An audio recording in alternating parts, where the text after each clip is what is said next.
beyond the terrible, disintegrating, gnawing power of the hunger that seeks to eradicate all life throughout the cosmology of the worlds, you see that there is a figure that draws upon that power, and that figure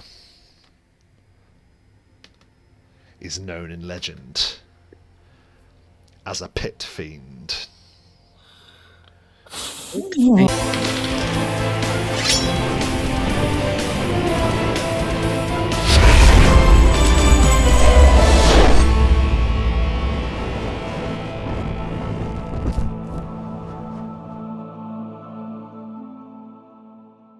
We rejoin the strangers who sit about a blazing fire.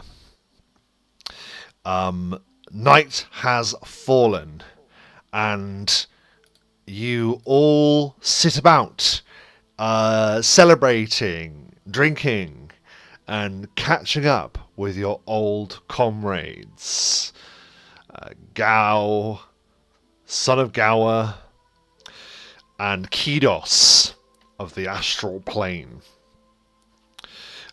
You are reveling in your great victory over said Gao's ancestor Gower, who was defeated in battle,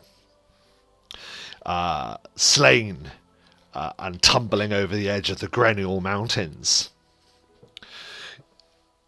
You all have taken a great amount of time to explain to your comrades about the long road that it took you all to return here. That includes the most recent events that we will just remind ourselves of now.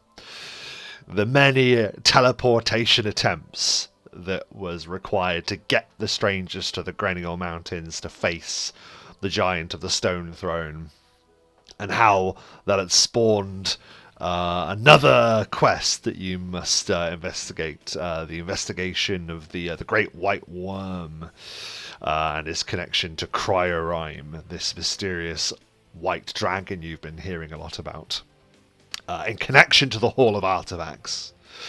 But now, as the fires begin to dwindle, you are going to rest and recuperate and discuss what your next moves are. And in fact, that is exactly what is the line that we will pick up on. That is, Kidos will say, strangers, this battle has been concluded, but the war still rages. What now? Where next do you go? Well, for one, I know I'm relatively new to this entourage. I would insist a return to Whist. And as much as I know I would very much like to get more information regarding the gates and Kidos, when there is a quiet moment, I would insist we have a conversation about where you are from. I feel if we do head back to Whist, at least in our approach, there is much we can do en route. There is the dragon, there are the iron pines. We could make our way to the crossing to find out what is going on with this potential devils and their meetups. And I hope in doing so, we'll pave our way towards these gates. We have multiple branches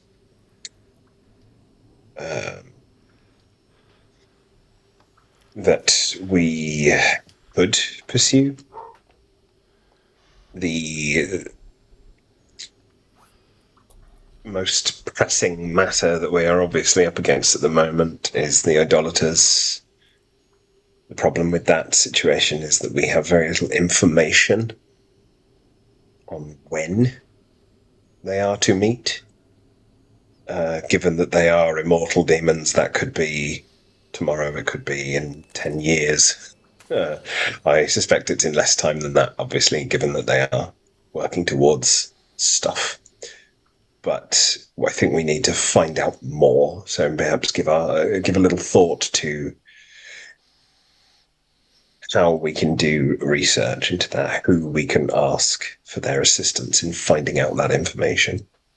And then the dragon, Cryorime, for me, are the two most pressing matters that we have to face. I personally would be more than happy, is probably than not the right word, but you get my idea. Happy to pursue either of those. So a return to this land of Ireland that you speak of. Oh yeah, we came out of Ireland, didn't we, to do this? Sort of, right, yeah. So it hadn't hit me just how far we actually went. Yes, I think returning to Ireland is absolutely a must. I think that's just where our journey is at the moment. Oh yeah, there was the Iron Pines. Did you say? Is that what it's called? The Iron Pines as well. We have far less information on that and whether it really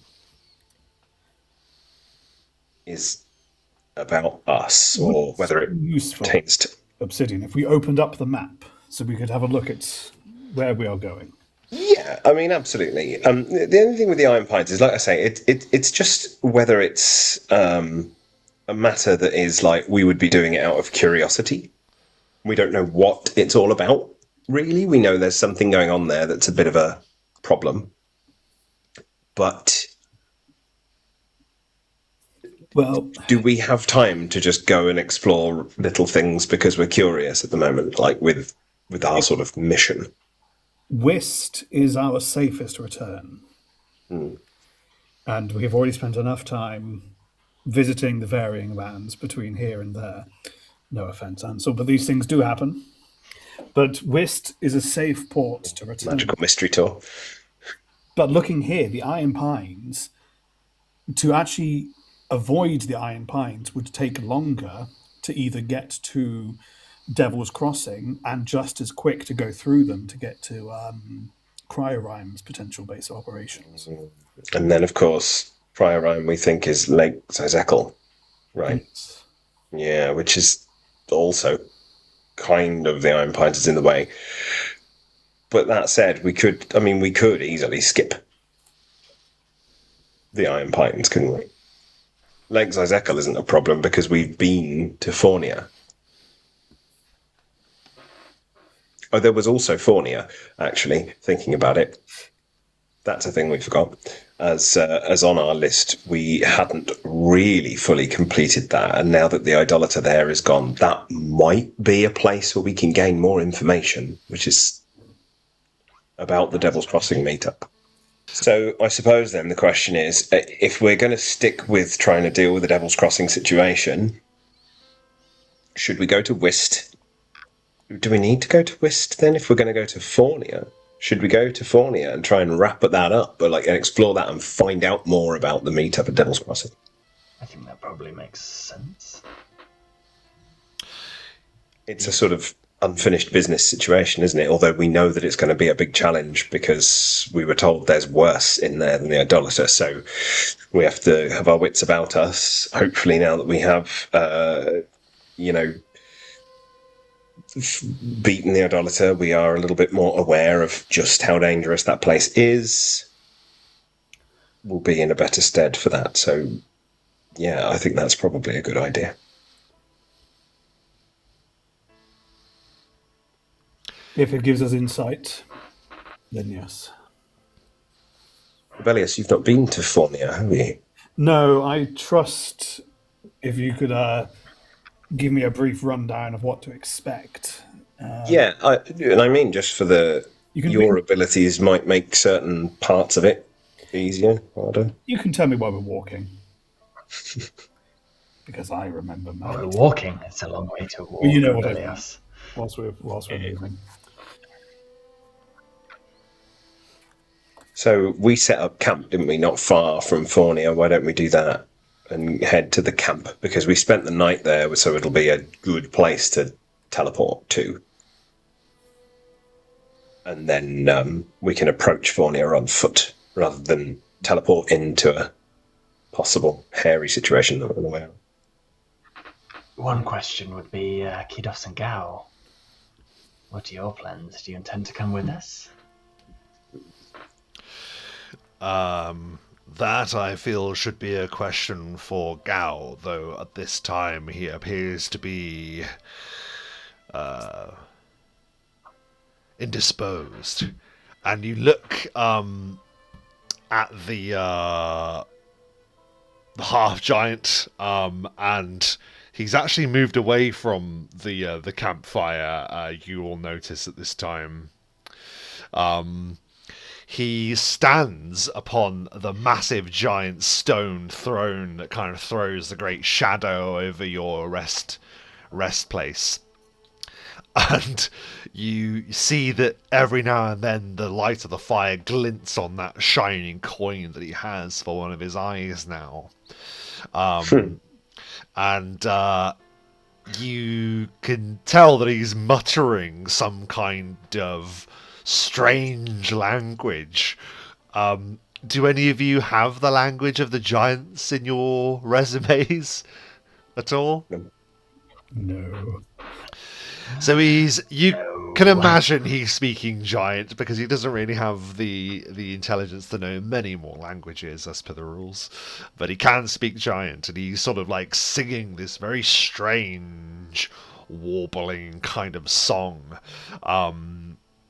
and it's almost like it's some kind of ritual. You can sort of see the psionic energies that usually he uses to stamp, as is their ability to stamp, and then that sort of like ripple effect that they can create happens. This appears to be almost like attuning him to the throne in some way. And whilst he's doing that, the still surviving Gout and Gaul, the two giants that made to oppose you, were cowed by the devastating victory over the king of the stone giants. They were immediately cowed, and even now sort of like are like knelt and reverently kind of like quivering in the shadow of the throne, seemingly waiting for some order from Gao. You would have to ask him. As for me, I would endeavour to come with you if that is your wish, though I do have other duties that I must attend to. It seems that the mission to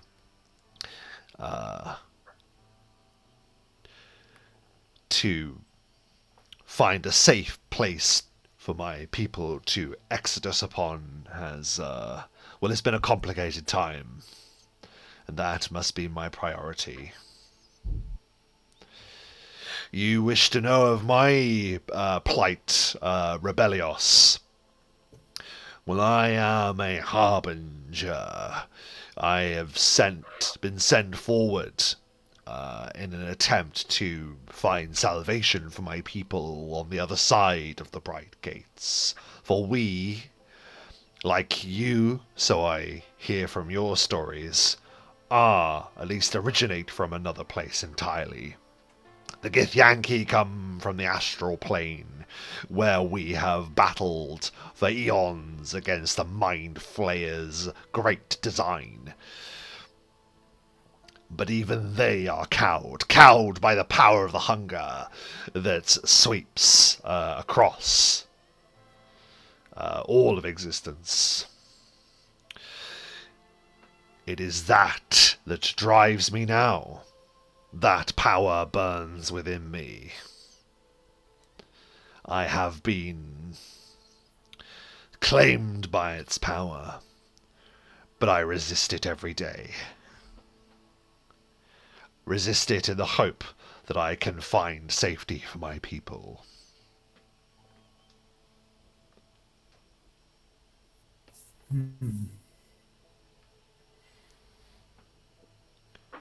It is the pathway that your people once took, it is said.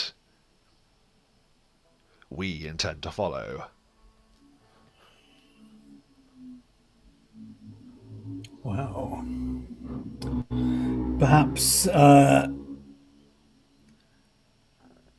I should make a few inquiries of my own. Maybe your plight is not yours to bear alone. This is assuming you of course, can teleport me across these realms, for I understand that you had trouble the last time it was attempted. How many No. can you travel with? He wonders, and I actually wonder as well how many you can travel with. So I've just brought up the teleportation spell just to see. It's quite a few, I think, if it's level based for Ansel.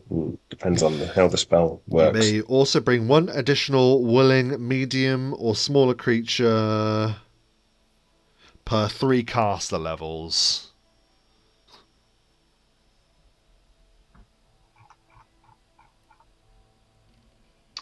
So we're 15, aren't we? If it's based on my caster level.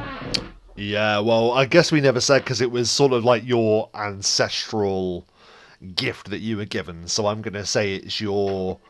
Because it's that, it would just be, yeah, your level, your character level rather than your class level, because that's... Does it say you can bring one plus another per 3 caster level? Correct. So you can bring 6 extra medium creatures with you. Okay. Yeah. So enough to bring me as well. It would be well that I come to this realm that you speak of. Perhaps I can be of assistance with these gates. But it is the gates that I prioritize, not these idolaters of which you speak of. Unless you would be in great need of my help, but I feel that time is of the essence.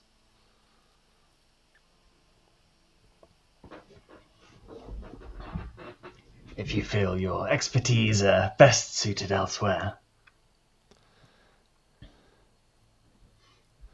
You are your own man, Kidos. I don't wish to pull you away from your priorities. They are, of course, entirely valid. Then I shall look to meet you at the gate to the south then. Yes. If it is discovered, as you say.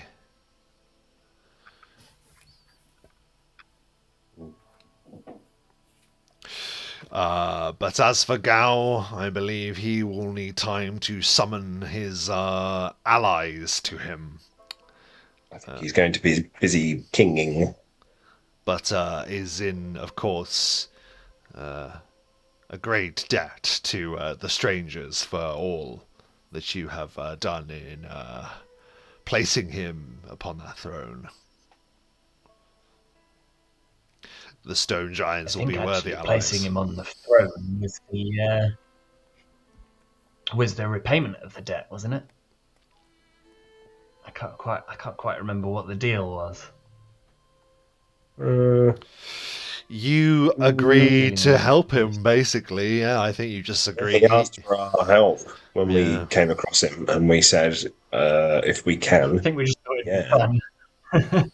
Yeah. And then he came along. And we have. Yeah. So. Yeah. I don't think we were ever in it for any form of repayment. That's not. No, but an army of stone giants might be quite useful. An army of stone giants, absolutely. Not necessarily for repayment, but for allies. Yeah. Certainly always helpful. Yeah. Especially like as we are possibly moving towards an actual war.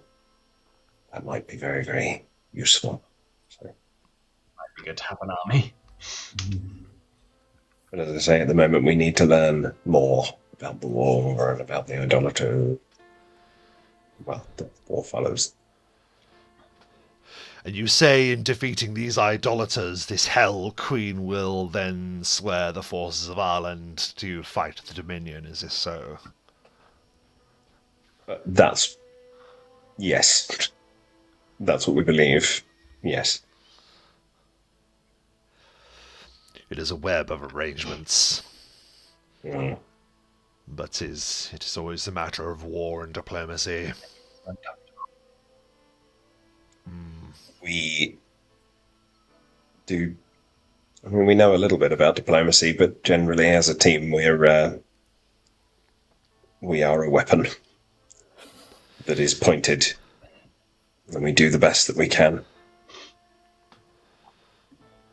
I I would feel remiss to leave you without support wandering into this sanctum where the snow elf fell.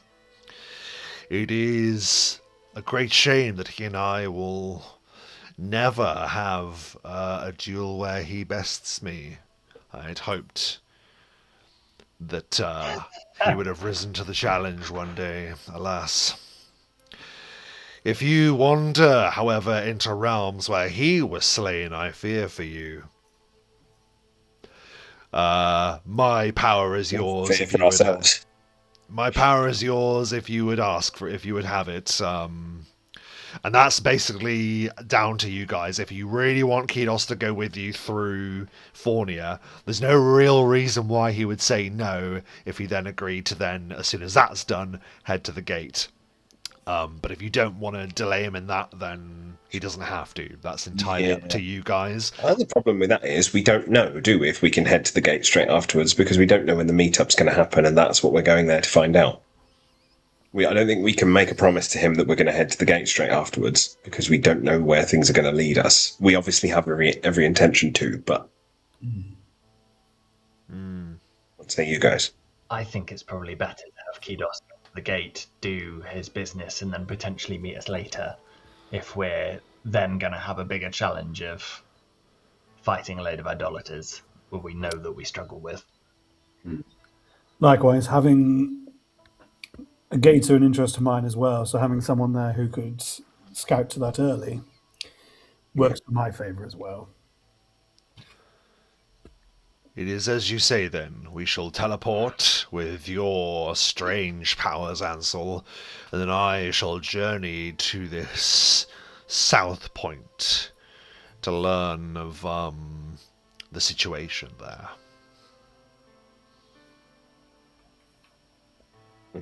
It's agreed. Very well.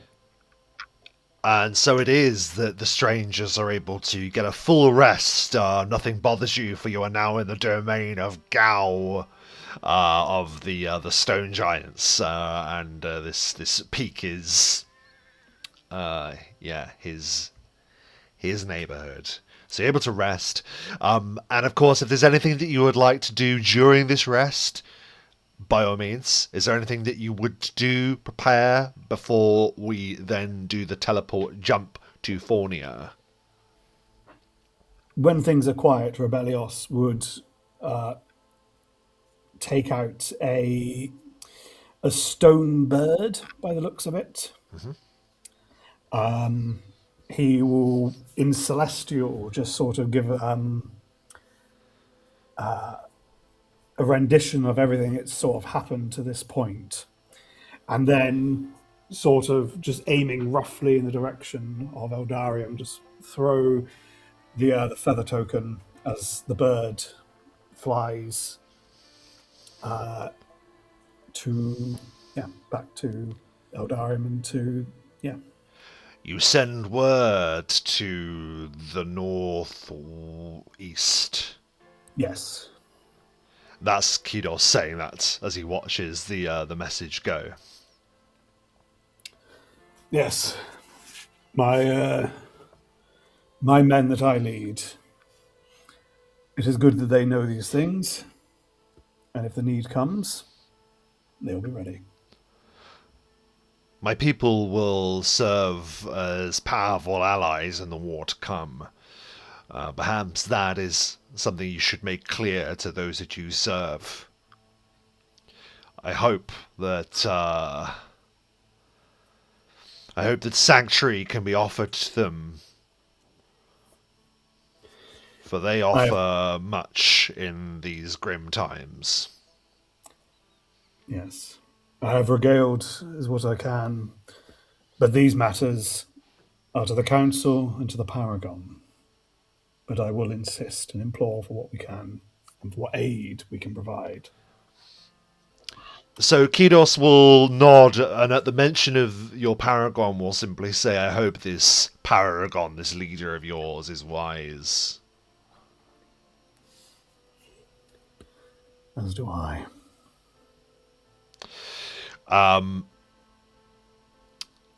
Is there anything else that you would ask Kidos whilst we rest, or is there any further preparations that you would like I'm to so make? tempted to ask for a rematch, but alas. But as a different character.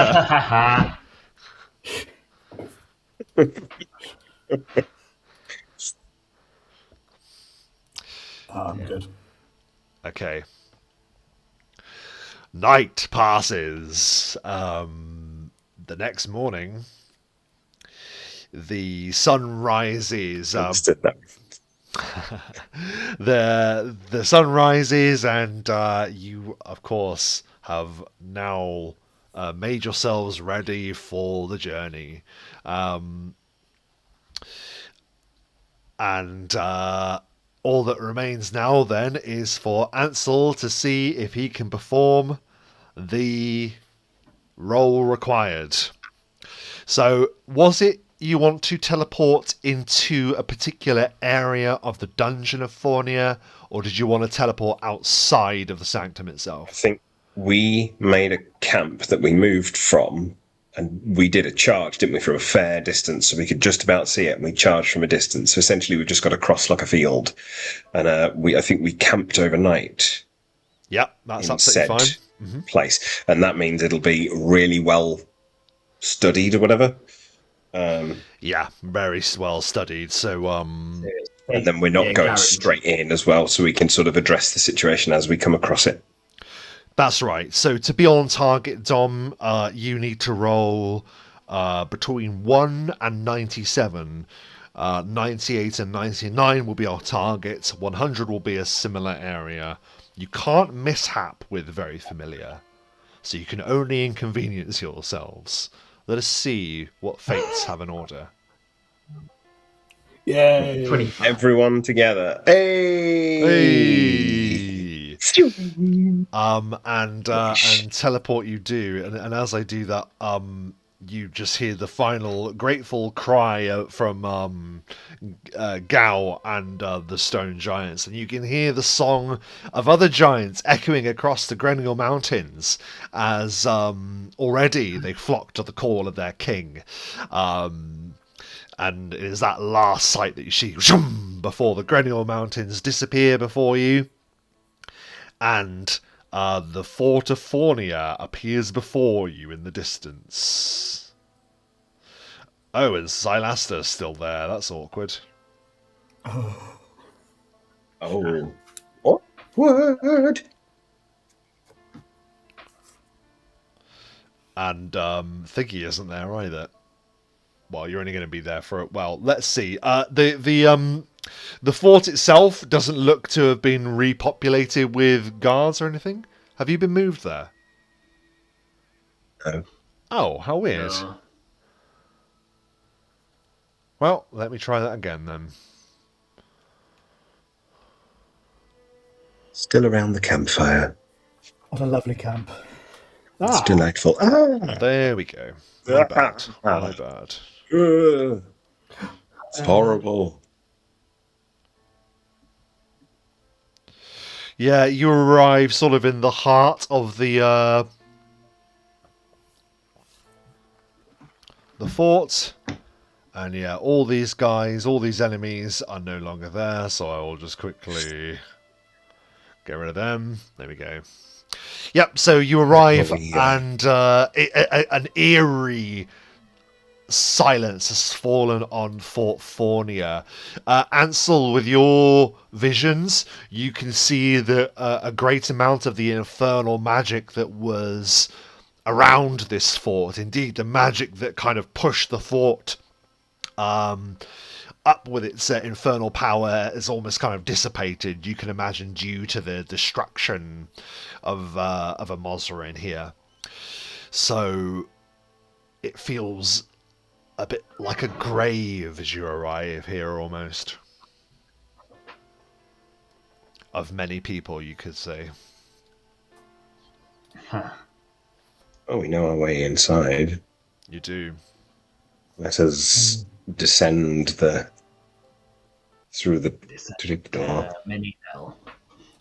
Oh, You mustn't. Ah, right. This is where we teleported, isn't it? But this is not where we're going to be coming down to. We'll be up the top. No. However, as you begin exploring, it's evident to you that Fornia, at least the area that you have already explored, is abandoned. So you are able to explore this level at will. The unexplored area that you hadn't really had a chance to look around was the central chamber where the confrontation with a Mozarin erupted without your real preparation. You have that flashback of Sylaster hammering away at the secret door he had discovered, only for that to trigger the initiative that led to that fateful battle. So you hadn't actually explored that chamber. So you can see that chamber there. You remember that there is, of course, denizens within the southern part of the dungeon where Artie awaits with the torment engine. And to your mind, there should probably still be subjects waiting in the jails. At least they were when you were last here. Yeah. right. Yes, Well, let's explore the chamber, the boss chamber. I feel like maybe there's, spoils. Some information, hopefully. Mm. Yeah, so you press in, and there are two passageways that lead to the left and right. That sort of went unexplored due to the fact that your battle drew you into the center of those chambers. There. I see treasure. Yeah, so one glisters and gleams with treasures. And there is what looks like an office space as well. How would a devil fit into here? Yes, well, we had that discussion before, didn't we, Michael? It was a design oversight on my point, but we'll keep returning to that particular fact, won't we? we'll make sure to Bring point up it out Rob's every shame. opportunity. We'll say that this was made for Fistifer, the medium-sized contract devil. And he can explore these areas. There we go. Yeah, so that massive amount of wealth gleams at you, Obsidian. There are 30,000 gold pieces that shine up at you as you enter the chamber, to save you counting. Wow. And there are Boys, bring forth Bagfolding. two chests which contain a variety of unknown, entirely random loot. Lovely. Shall we just add 10,000 each to our totals? A good idea. That's 30,000 gems. A very good idea. We'll just say that's all in the bag of building. Oh, that's a tidy sum we've been earning, haven't we? Mm-hmm. Last few sessions, we've earned more than the first 10 altogether. Lovely. Yes. Very lucrative, this area. Yeah, very. Now to find somewhere to spend it. Yeah, we're gonna start spending some money at some point. So yeah, there's that, and like I say, there's that office area as well. So do you want to do random loot first, or do you want to explore what's in the office first? I'd just get random loot out of the way. Roll some dice. Yes, let's roll some Then we can dice. do all the exploring as one. That's Very good. What on earth is the name of that book? Oh, Okay, so Matt, would you like to give us the first D100 roll?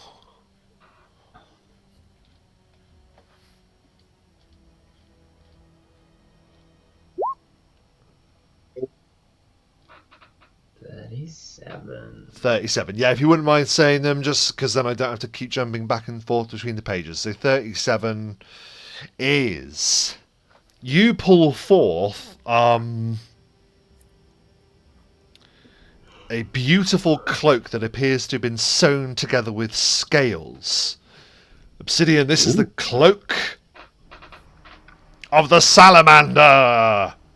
a cloak of the salamander.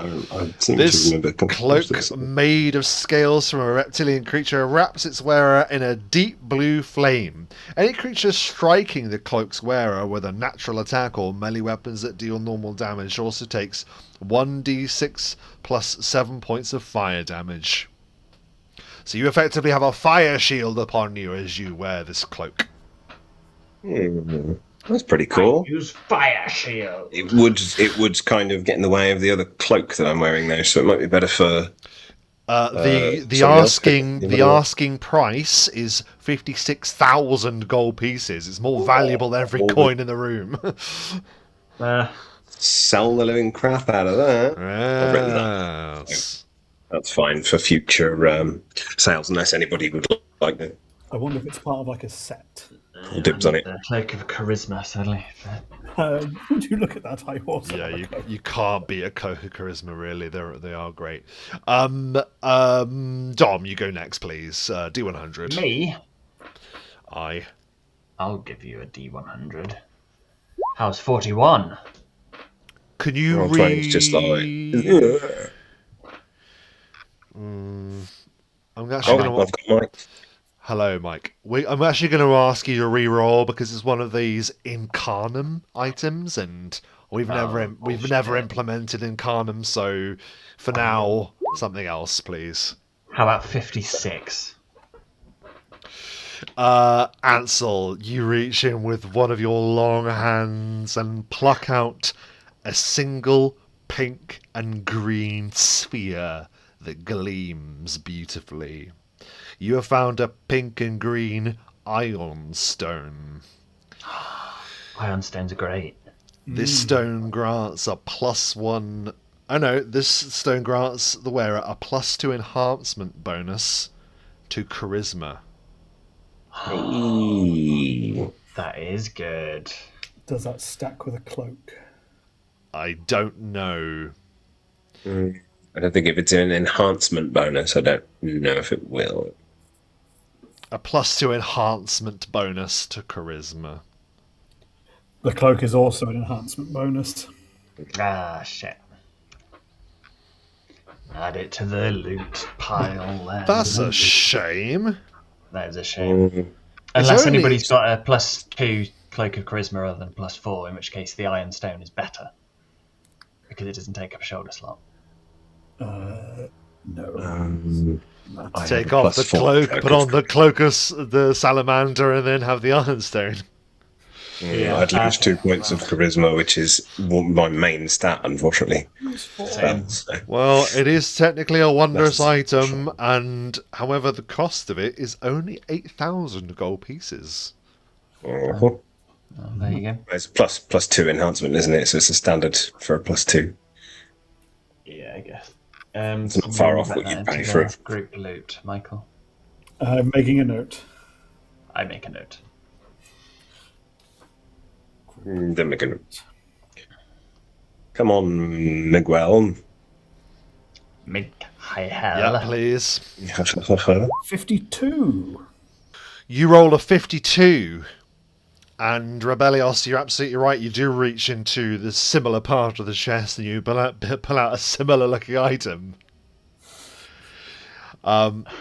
You pull out a pale blue rhomboid Ooh. of an iron stone, which gives a +2 enhancement to strength. Ooh. Oh, I'm wearing a belt that does that.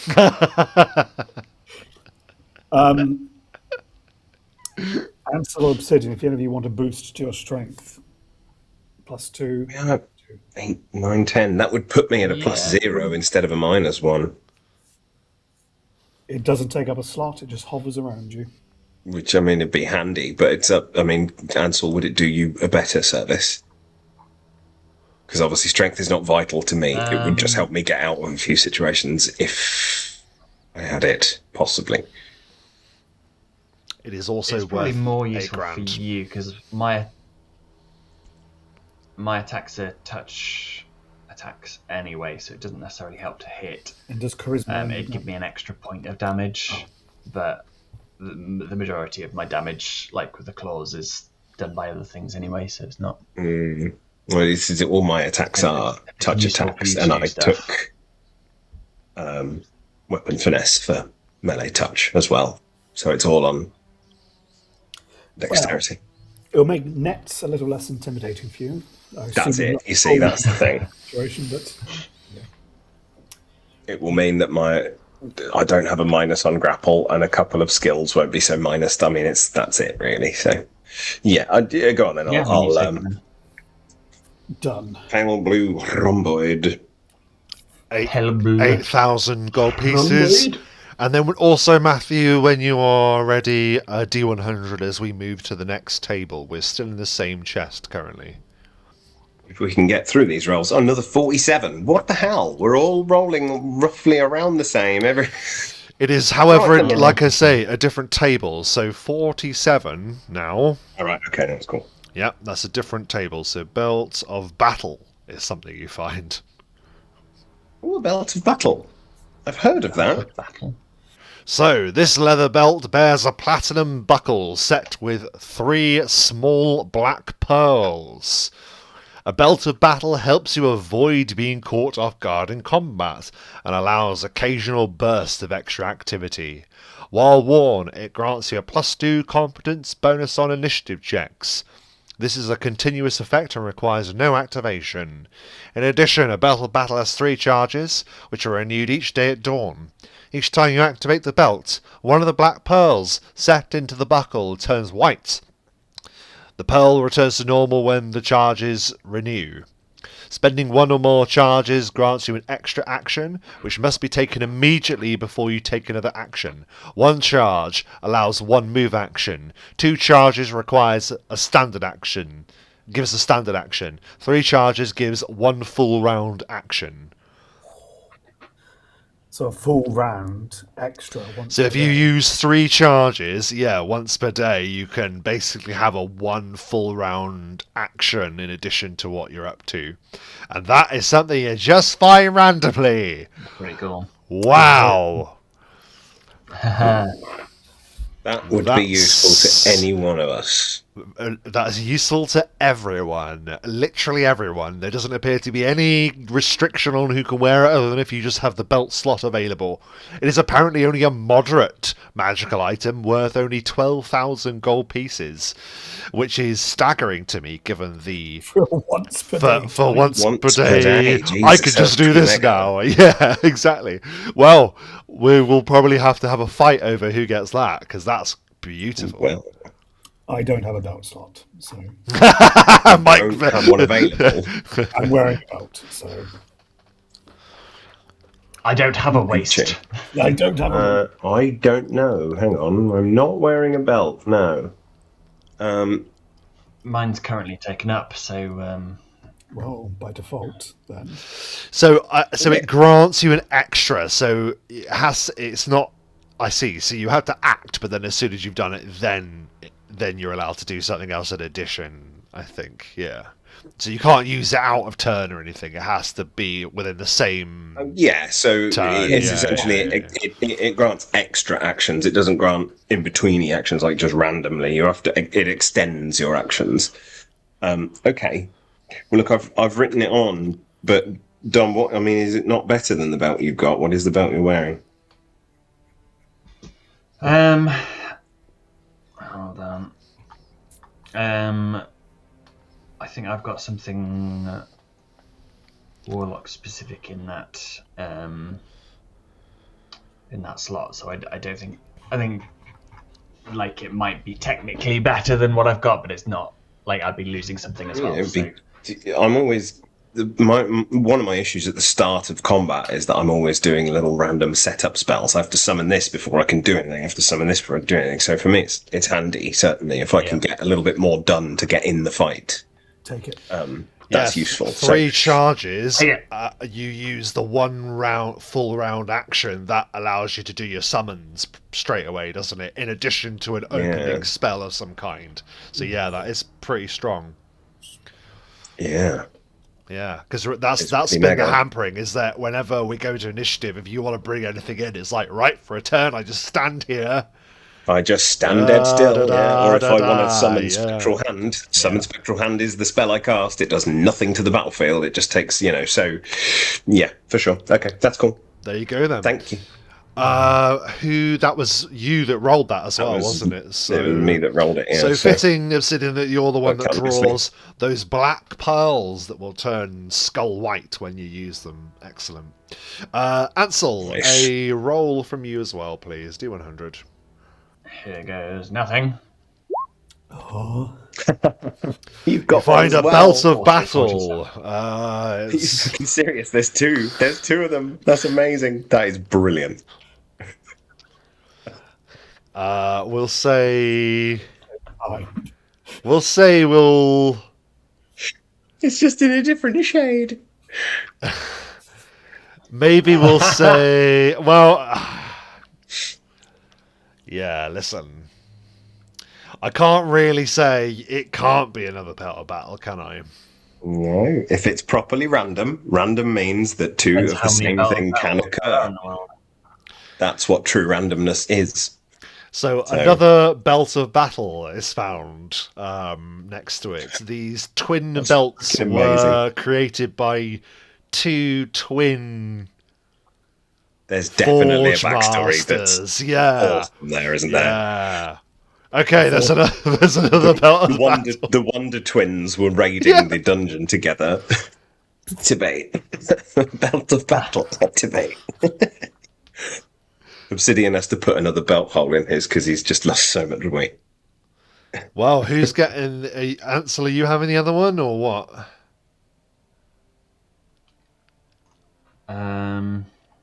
What belt do you have, Rebellios? You keep saying, is it a strength belt? Giant strength +4. Mm. Oh, damn. My 2 items for that. That's the problem, isn't it? Losing power off all of your attacks to get 1 full round action. That isn't worth it. Yeah. We only need to scroll up in the chat a little bit to see the damage Rebellios did in the previous session. Yes, there's no sense do you think, would you be willing to sacrifice 2 points of strength? I could give you back the pale blue rhomboid. It's not integral to me, and then you could swap out the belt. Obviously, that's up to you, but the offer's there. It's up to Ansel if he wishes, and if he does wish to keep it, so be it. If not, bag of holding. If you want it, man, you take it. Like I don't want to stand in the way of you and your belt. I'm happy with what I have. Champion belt. We'll just, for now, let's keep hold of it, give it some thought, and swap it out at any time once you've given that thought. But Rebellios, find a thing so that we can carry on exploring. 94, DM Rob. 94. As you reach into the cloak, into the chest, you find another cloak. Cloak of Soul Bond Resistance Greater. Oh, it's an Essentia. It's an Essentia thing. Reroll. Yeah, Essentia. Do one Essentia. We don't like you. 58. Go back to Essentia, you can't sit with us. I will bring Essentia into it at some point, once I've learned how it works. Yeah, there's a few ones that we haven't used. Right, 58. It's 20 years. True names. A ring of greater counterspells gleams up at you, Rebellios. Oh. You found it, yeah. So you cast whatever spell you want to dispel into the ring. and it will stop it. But I guess, yeah, you could just put Dispel into it. Or does it have to be the spell? Yeah, I don't know, actually. I'll look It into it. only holds one spell at a time. That's when things are quiet. I'll look into it as well. I'll leave it for the loot though. Keeping greater dispel magic in the ring protects the wearer from being stripped of magical enhancements. What? Oh yeah, because it would only counter a dispel. You can use dispel to counter, but in this case, I think it's saying it would only counter dispel. Yeah, I've got Rob. Both. can all roll quickly. Everyone roll 2 d100s. Take it in turn. So Matt's just rolled a 51 and a 61. 51 and 61. 51, 61. Obsidian, you find a potion of bark skin +3. Oh, lovely. That's fantastic. And some daylight oil. So oil that you put on something that sheds the spell daylight. Okay? Nice. Daylight Thank oil. you. Cool. Dom. I've got Barks in +3 and Barks in +2. 2 and 16. Incredibly low rolls. Ansel, you find a potion of blur.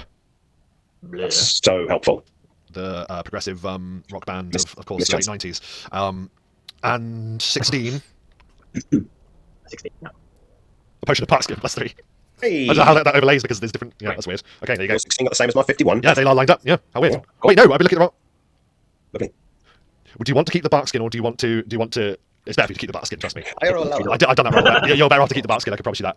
Nice. Okay. It's very useful. And 96. All right, boy, hang on. Yeah, boy. Come. They're just foxes. They Boy. live there too. They live there too. Okay. Sorry.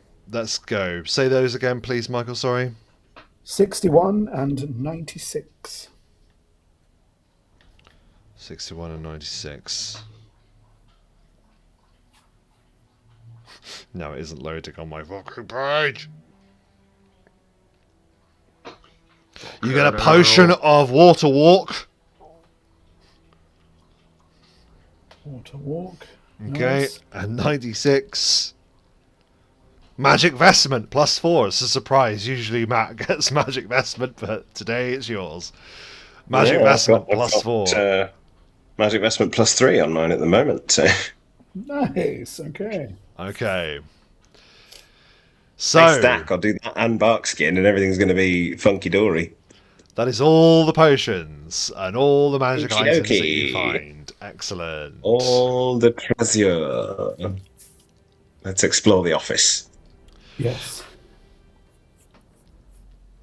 You go to the office and you find some missives written in the spidery script of a devil. You note that the ink, or rather blood, matches that of the same that was used in the contract hall, and you can see that Fistiver has been busy as the scribe and lead emissary of Amosrin, has been busy writing letters detailing that Amosrin does intend to join the meeting of the idolaters that will take place at the Devil's Crossing, now by your mark, in 3 days' time. 3 days, gosh.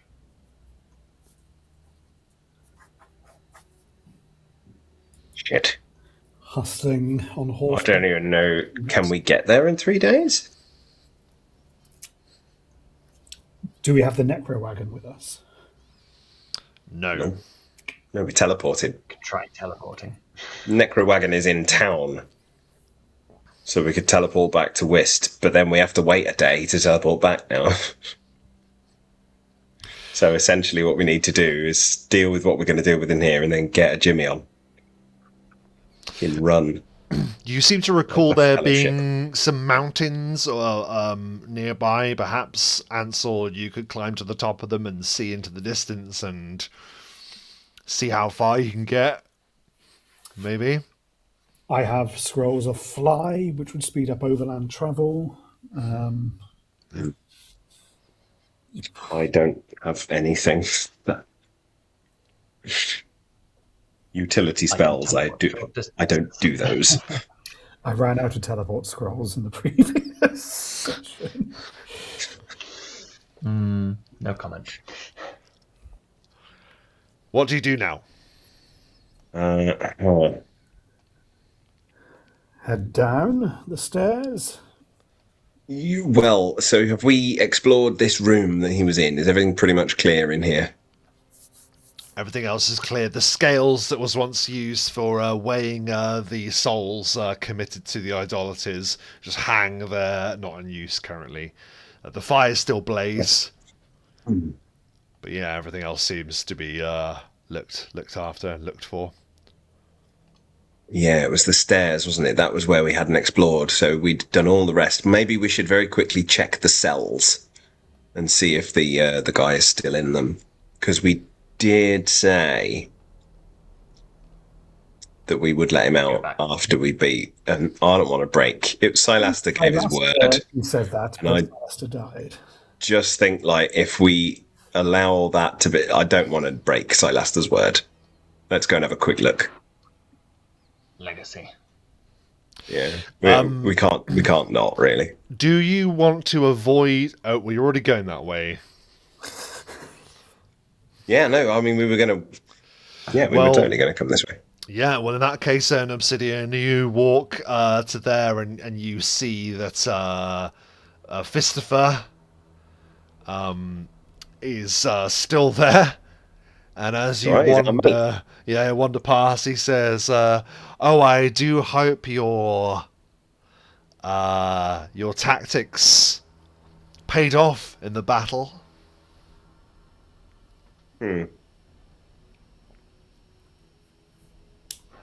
As I will continue to enter, that's not me. That's Cry. Why is Cry so big? Tactically, we were forced to. He is large category now, isn't he? He's taken 4 squares. He's a big boy. More of a shout. Tactically, we were forced to improvise, but our overall goal was achieved. With your help, you have our thanks. Yes. I am somewhat out of my deal. Slightly, strangers. But it is something that I will cash in on at another time. What did we actually offer for him to do that? What was it? Sylaster offered. Job. It was Sylaster that offered, right? Okay. Yeah.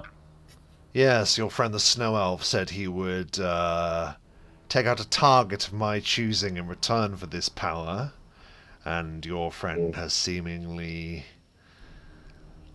been slain in the matter. But no worries. He did rather kick the bucket. Depths have a habit of following one into the grave.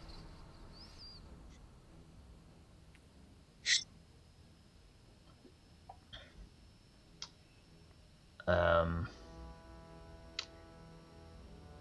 not sure. Did you have a target in mind?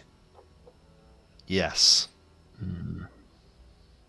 Would you be willing to shift the deal onto another? I cannot. It was signed, and that pact is binding. I know of life beyond death to some extent, and I would very much like it if my friend could rest. You, necromancer, are a mockery of what lies beyond death. Agree to disagree. I shall make good on this in my own time. Oh. You needn't worry. But I assure you the target will remain the same. Did we know who the target was? Didn't give it. Sylaster would be told in due course. why don't you let us know the target, and perhaps they can be dealt with without disturbing our fallen comrade. I'm afraid you had the opportunity to join this contract, Moonchild, and you were rather against the notion. So no, I don't believe I will be sharing anything with you and your cursed ilk. Just remember, it's unwise to earn the grudge of a group like the Strangers, Christopher. I will remember it well. Remember what happened to your erstwhile master. It is because of this glad favour I still look upon you mostly favourably. It has benefited me greatly, your deeds. I have no action to move against you as of yet. Well, pray you don't look on us in any other light than favourably in future. Is there any message I can pass on to your cursed elven brother? If you find yourself talking to him, you will be the one that's cursed, Christopher. Remember that. He's probably burning in some pit of Avernus as we speak. The dead, when in debt, tend to suffer greatly within the Nine. That's if he even went there, of course. I know little of the elven afterlife, but I don't imagine it is particularly forgiving.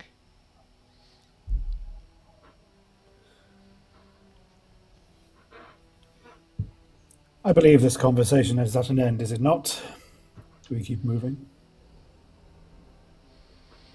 I think we're done here for now.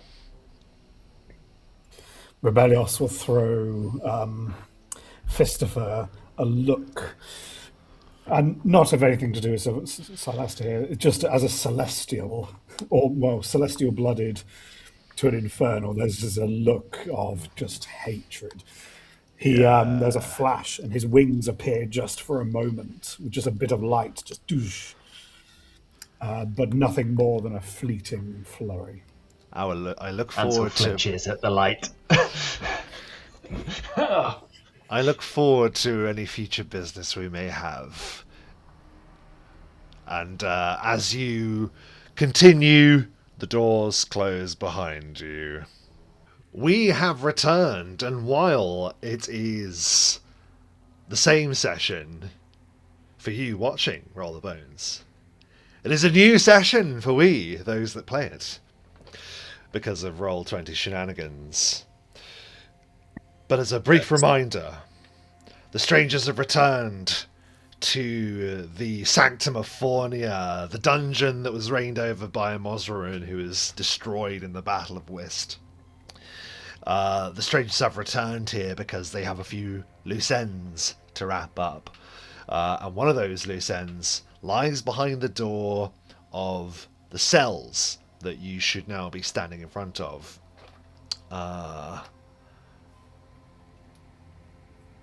If not, I'm hopefully going to ping you there. Oh, look. Yeah. Hiya. You have entered the cells, and once again you see a familiar figure.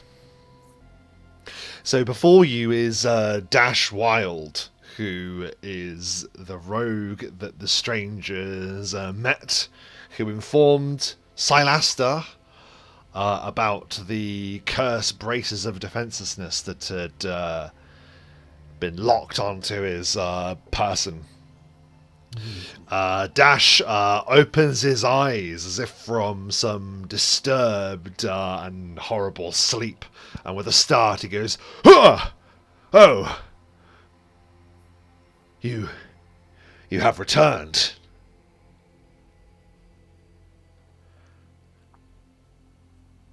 Did you face the idolater? So,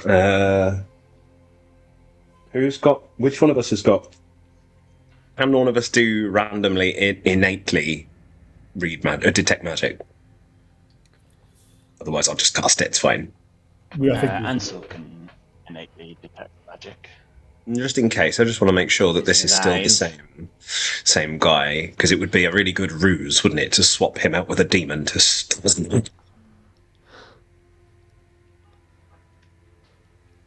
It's what I would Very do, cruel ruse. but it is what I would do.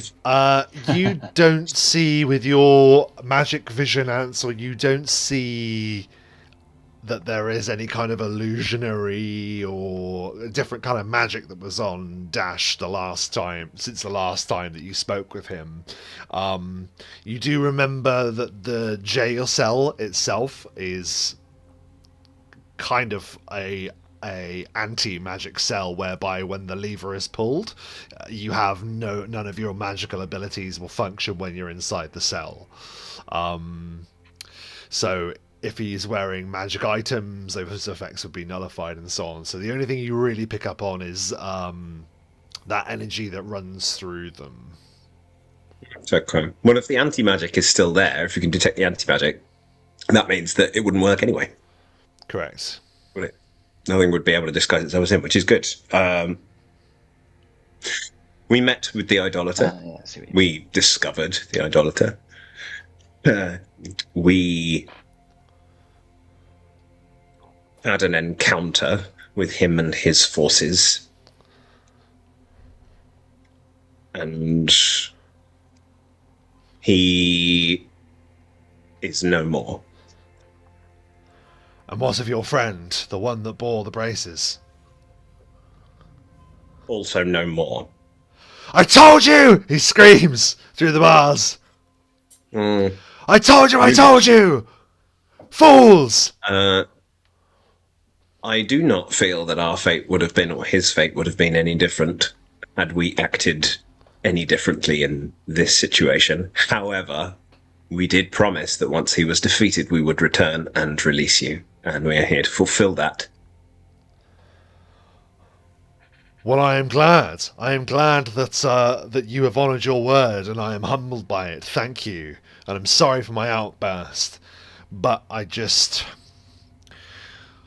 do feel that maybe more could have been done to protect your friend. I mean, I do Perhaps for understand. himself. And also, if we'd had a rogue with us, we might not have smashed through I mean, what? Yeah, there's blame here, there's blame there. We're going to throw blame around. We're just going to pull the lever. The lever is pulled, and yeah, he will come out. And he will say, "It is my... I don't know how I can repay you, but if there's anything that I can do so to help you in your continued journey, then you need but ask. The services of Dash Wild, the greatest thief in this land, is yours." Mr. Wild, where do you hail? From here and there. I don't tend to leave my hat at any destination long, but originally I grew up in Dendane, which is a settlement south of the Kingdom of the Dwarves. I see. So you're not planning on going anywhere nearby in case we wish to call in any favours from you? Well, if you require my assistance now or soon, then I will avail myself to you. I will make sure that I'm around. I have business of my own to attend to in this land, for I seek the carnies that tricked and trapped me in the first place. Who? A mysterious band of circus travelers roams I can't eat. these lands. I see. Oh, well, I was just curious. You never know when somebody who's a good dab hand with a lockpick might come in useful. It's very interesting. Well, he did. You sort of, just to remind you, because obviously it was a few sessions ago, he did come out right and say that he had the gauntlets stolen off him. When you found those cursed gauntlets, they were among some of the stuff that the circus travelers gave to you. When they sort of like backed off you, they kind of like bombed the that interaction with magical items, you remember, and they obviously smuggled in a cursed item. Well, at least one of them you now know to be cursed. You don't know of any of the others. I don't remember what items we got from them, so I don't remember how we would go about checking, but we'd have to look through That's a shame, isn't it? I time. remember. Sylaster would remember, but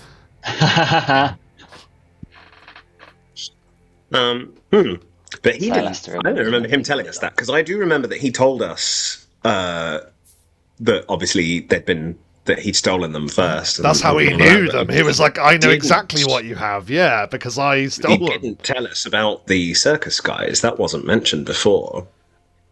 That did not come up. It did. Interesting. But, Did it? I don't know. I feel like that would have immediately made us go, "Oh, we encountered them as well." We didn't. Yeah. Maybe it did. Maybe I'm misremembering. Anyway, well, of course, if you would have me pick any lock, now that I'm free of these bars, I will avail myself to your needs. But there is something that I must achieve as well. The very thing that I came here to do. I originally stole my way into this place. Sorry, was on my way to this place regardless to try and extract a contract from the contract devil that resides here. Yeah, we know him. Fistifer. Yes. We know him. We don't like him very much.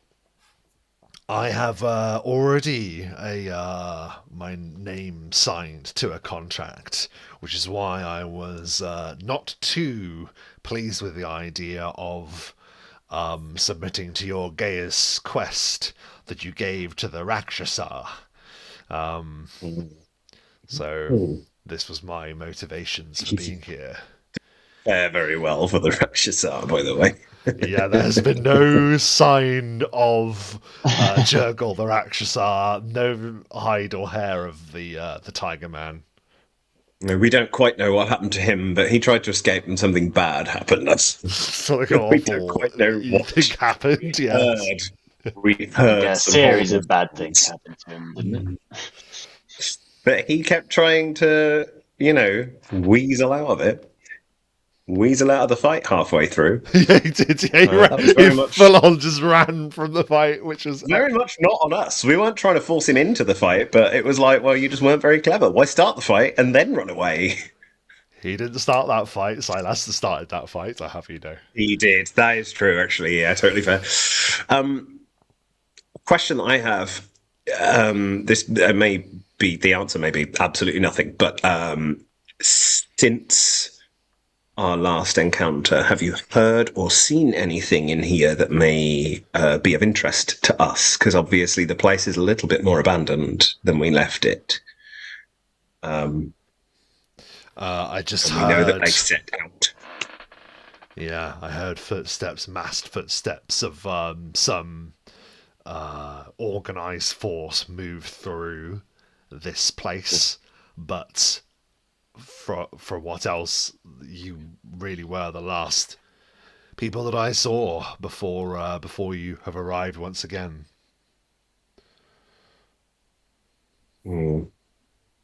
Okay. Fair enough. Well, we, I believe, are heading down into the lower regions of this place. I see. Do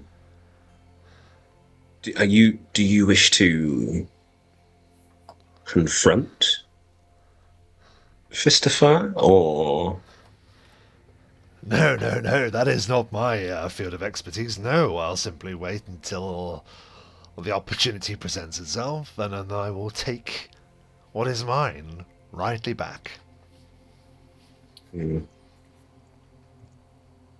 you able to tell us what the contract was, or is that a kept secret? I suppose it would be worse for me if I didn't tell you. I signed a contract with a contract devil.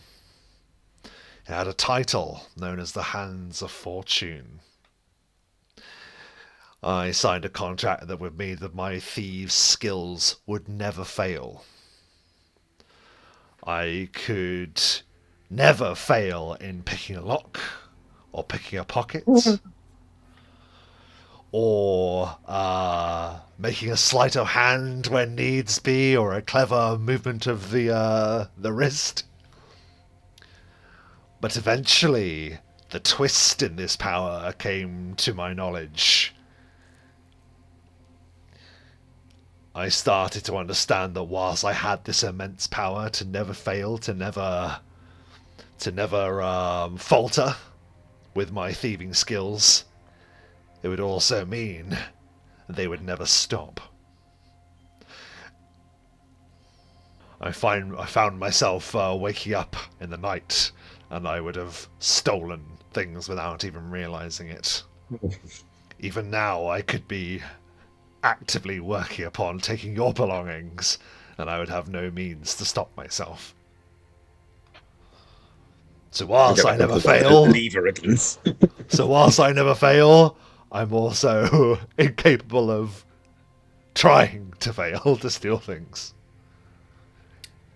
It has gotten me into an immense amount of trouble, I can assure you. And that is why I come to steal the contract back, for I feel it was false advertising. I feel that I was duped by these devils, and that is why I mean to recover my bond from this evil creature.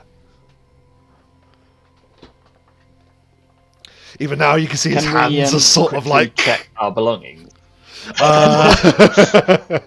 been in an anti-magic cell, hasn't he? So he has been in an anti-magic cell, anti-magic but you've turned it off. Yes. He hasn't got close enough. You don't think to have done anything. You can give me a spot check if you wish. I mean, yeah, why not? I suspect if his sleight of hand is that high, it wouldn't matter what we roll.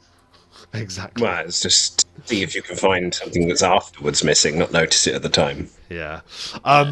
You're all fairly confident that because he hasn't moved from his square, it would be very difficult for even Dash Wild to reach you when he's not actually in range to take anything from you.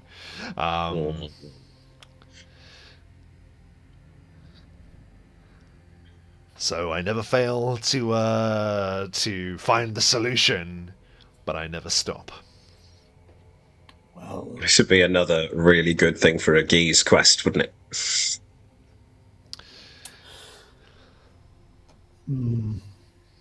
Because think of it this way, we would know, wouldn't we? If I put a Geese quest on him that said, you absolutely cannot keep anything that you take from any one of us for more than 10 seconds, he would immediately know after that 10 seconds he'd taken it and then just give it, essentially countering the whole thing. but it was still me he would try and take things from you.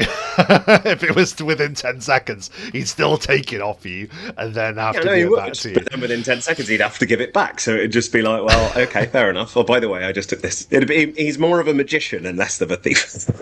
Yeah, he's just doing a bit of. He's got a bit of up close patting with you 24/7. Just look at this. He will say, "This power of yours, I have doubted you and your intentions, but seeing as you proved your word to return and free me once the idolater was destroyed." Which I did not think you would be capable of doing. I must congratulate you.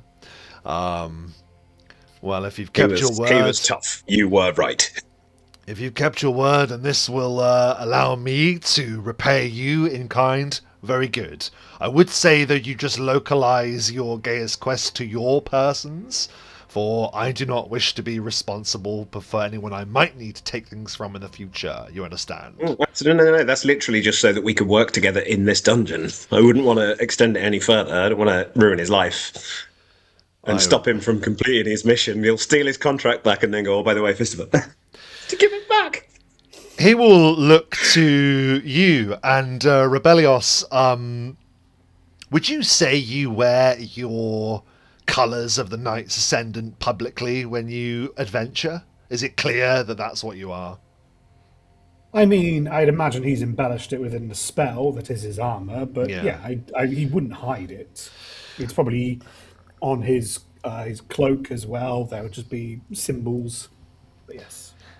I understand that this is the Ascendant sigil, and he points to the sigil on your armor, and he will say, I understand that you are bastions of honesty and justice. Do you think this is a fair agreement? I know it must be perhaps grating for you to be talking to such a successful thief as I. But is this agreement, would you say, fair? So long as the right people don't get hurt, then by all means. Well, then if the Knights Ascendant would back such an agreement, then I will gladly take this Gaius quest. Fair enough. I will just check. Yeah, does it have a... It does have a D next to it, which means it can be dismissed if I choose to. So as soon as his thing is met, or whatever, I'll make it very clear, you have my word, the minute that it is no longer needed, so that we can effectively work together without weakening each other, I'll get rid of it. Be as honest as I can with him. But it takes a few minutes to cast, so we'll... Yes, we just need to be mindful. Some contracts are bound by more than paper and quill. Yes. Well, you do not need to... The beauty of this is that we're not overwriting the contract, because he still has to follow he still has to steal it. If he can't help it, he'll still take the thing from us and just have to give it back. So it doesn't bypass the contract. I was trying to be clever. Not generally my forte, but... Will we... he... Very good, and we'll remove his tired symbol off him, and he now finally, a free man, Dash Wild, agrees to the Gaius quest, and binds his word to yours, and gives a big long stretch, and he says, it's really a wonder how small that cell is from looking at it from here. It felt larger when I was inside. I'm glad to be free. Thank you, friends.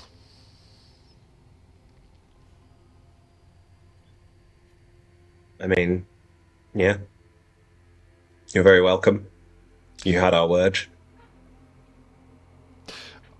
I mean... We are strange, but we are not dishonest. What was that, Ansel? Did the cell feel larger, or was it larger? Oh, I just mean it's a perspective of now being a free man. That place became my whole world. I don't know I don't know how long I've been inside.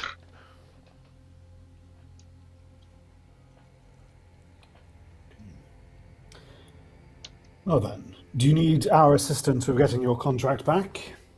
I If never you say would no. just keep the contract devil's attention, if you are passing back that way, that will be all I require. Oh my word, can we keep the contract devils? It would be my pleasure. The imp in the end is still in there. Yes, he is. Yeah, and I'm really, really gutted because for the life of me, I can't remember what his name is, and I wrote it down somewhere. It was like Mark or something, like it was like to do with writing. But I'm gutted that for whatever reason I can't recall his name, so I'll have to get back to you on his name. It was like a tally or something, or a dash, or a. But that's terrible of me. I should have. Nota? Nota! Nota? Thank you, yes, Nota. Nota, yes. Perfect. Thank you. Well done for note taking. Yes, Nota is in the corner still. He, as you recall, is one of those imps that were scribing for the contract devil in the chamber beyond. But he's trapped in the cell. Okay.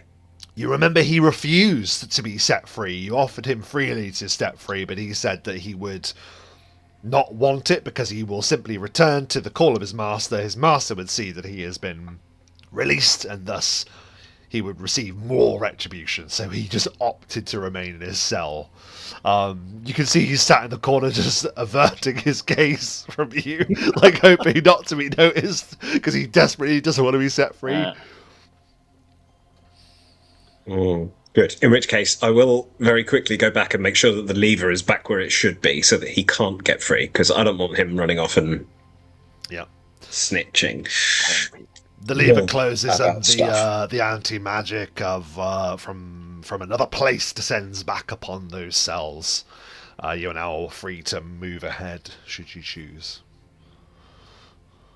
Okay. What say you boys? What is the plan here? Are we just going to go up and go back in and kick up a fuss? We were a little bit argumentative last time, so we could very easily. Did you say Sylaster had an agreement with? Yes. Maybe that's another cause for debate. Well, that's why we got so angry last time, because he was like, "Oh, I'm going to bring Sylaster back from the dead or something to make him do it," and that's not okay. You were planning that, right? We didn't like that. No. Necromancy is never okay, is it, Obsidian? Well, no, because that's the thing. He actually pissed all over necromancy, if you remember. I remember what he said. The contract devil, yeah, he was like, you're like, yeah, he you're said like that a mockery. necromancy is like the mockery of resurrection of what he was going to do, and I'm like, screw you, mate. You have no idea what I'm all about. You don't know me. How very dare you? You don't know me, man. So I'm a bit upset that he would dare. Well, I'm always up for a fight against a devil. I don't know if fighting Fistova with a room full of his minions, imps. I only know this because I have one. They are small, and on a one-on-one basis, we would be fine, I think. But in a big number of them, we would be in trouble. They have magics and poison, I think, as well. And if you were to fight him, then he would likely retreat, and if he retreats, so does his contracts. I'm afraid to say, I would urge a defter approach, or perhaps wait until your business is done here and then leave that to last. I do not mind waiting, but I mean, we're going to have to get past him. But then you never fail, do you? No, I will succeed. If you get me in front of the contracts, I will be able to take it without him noticing. But you will have to excuse my presence for being with you, unless you want me to sneak through without him realizing. But I need something to take his attention. I won't be invisible.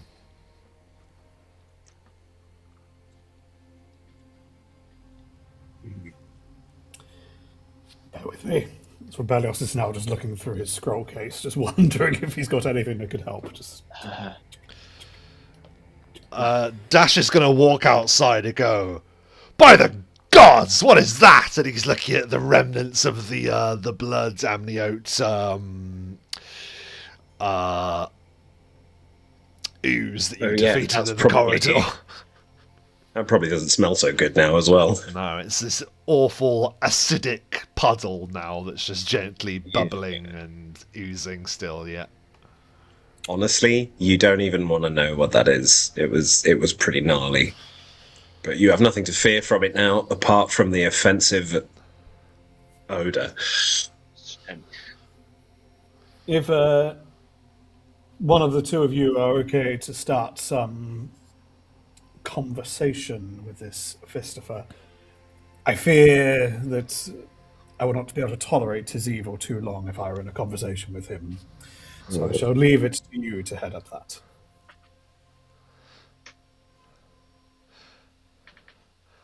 Well, I hope you've got your conversation cues ready, my dear friends. Let us go. Dash is my name, after all. Yeah, I'm just thinking of the right approach here. How to get. Come! Because we already had this conversation with him, and it's going to seem weird, and I don't want him to immediately see through it. Well, we could go round, but then I would still need to enter the hall of contracts to extract it, so... Can we use anything in here? Rebellios, your eyes fall upon the Spirit Forge for the first time. Yes, the most. I don't recommend it. Although it did get us my large ghostly friend back there. I see. Yeah, Dash has been staring at the Wraith. He's seen it before, because obviously you came into the cell with it, but yeah, he's not happy about that, for sure, so he keeps his distance where the Wraith's concerned. But yeah, he'll follow and say, perhaps I'll hide around this corner until you've opened the door, and then I will steal my way inside.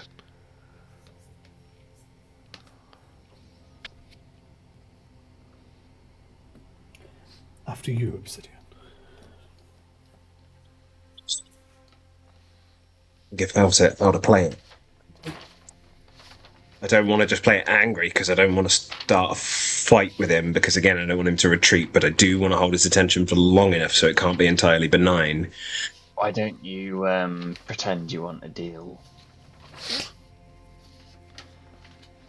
Okay. I had a similar kind of thought-ish. Yeah, the door opens and Fistifer's there and says, you've come back for another hellish rebuke, have you? Do you see what I did there? Do you see what I did there? References. Yep. You've come back for another taste of their hellish tongue.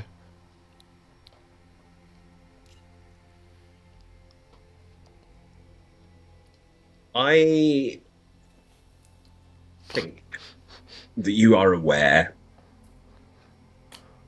that we're not exactly on friendly terms.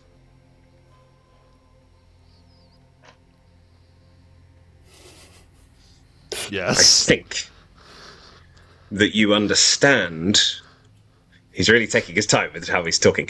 I think that you understand that your control over the afterlife of our friend is not something that sits well with us, and that one day, a day will come when we attempt to win that little scenario. But I also think that you're aware that I personally am in search of power. And we've just had a delightful little conversation with one of your prisoners back there. Which prisoner of which do you refer? The human. He's a human, right? Ah, you speak of Dash Wild, the world-renowned thief. Yes, I have a contract with him, but he tried to cheat me of this circumstance, for which he will pay dearly, I can assure you. I'm sure that he will. I was a little bit surprised to hear of the circumstances of his contract. He seems to be under the impression, madness, that any of the skills he attempts to use can't fail. Yes, he has been bestowed a powerful gift. The ability to never fail at his task, even when he does not want to. Okay. What would it take for someone else to get a deal similar to this? It would require a great service to be committed to the Hells. Quite as Dash Wild has done. Or did he neglect to mention that part? He didn't tell us what service he did for you. Well, that shall remain between me and our friend Mr. Wild, for that deed is still outstanding.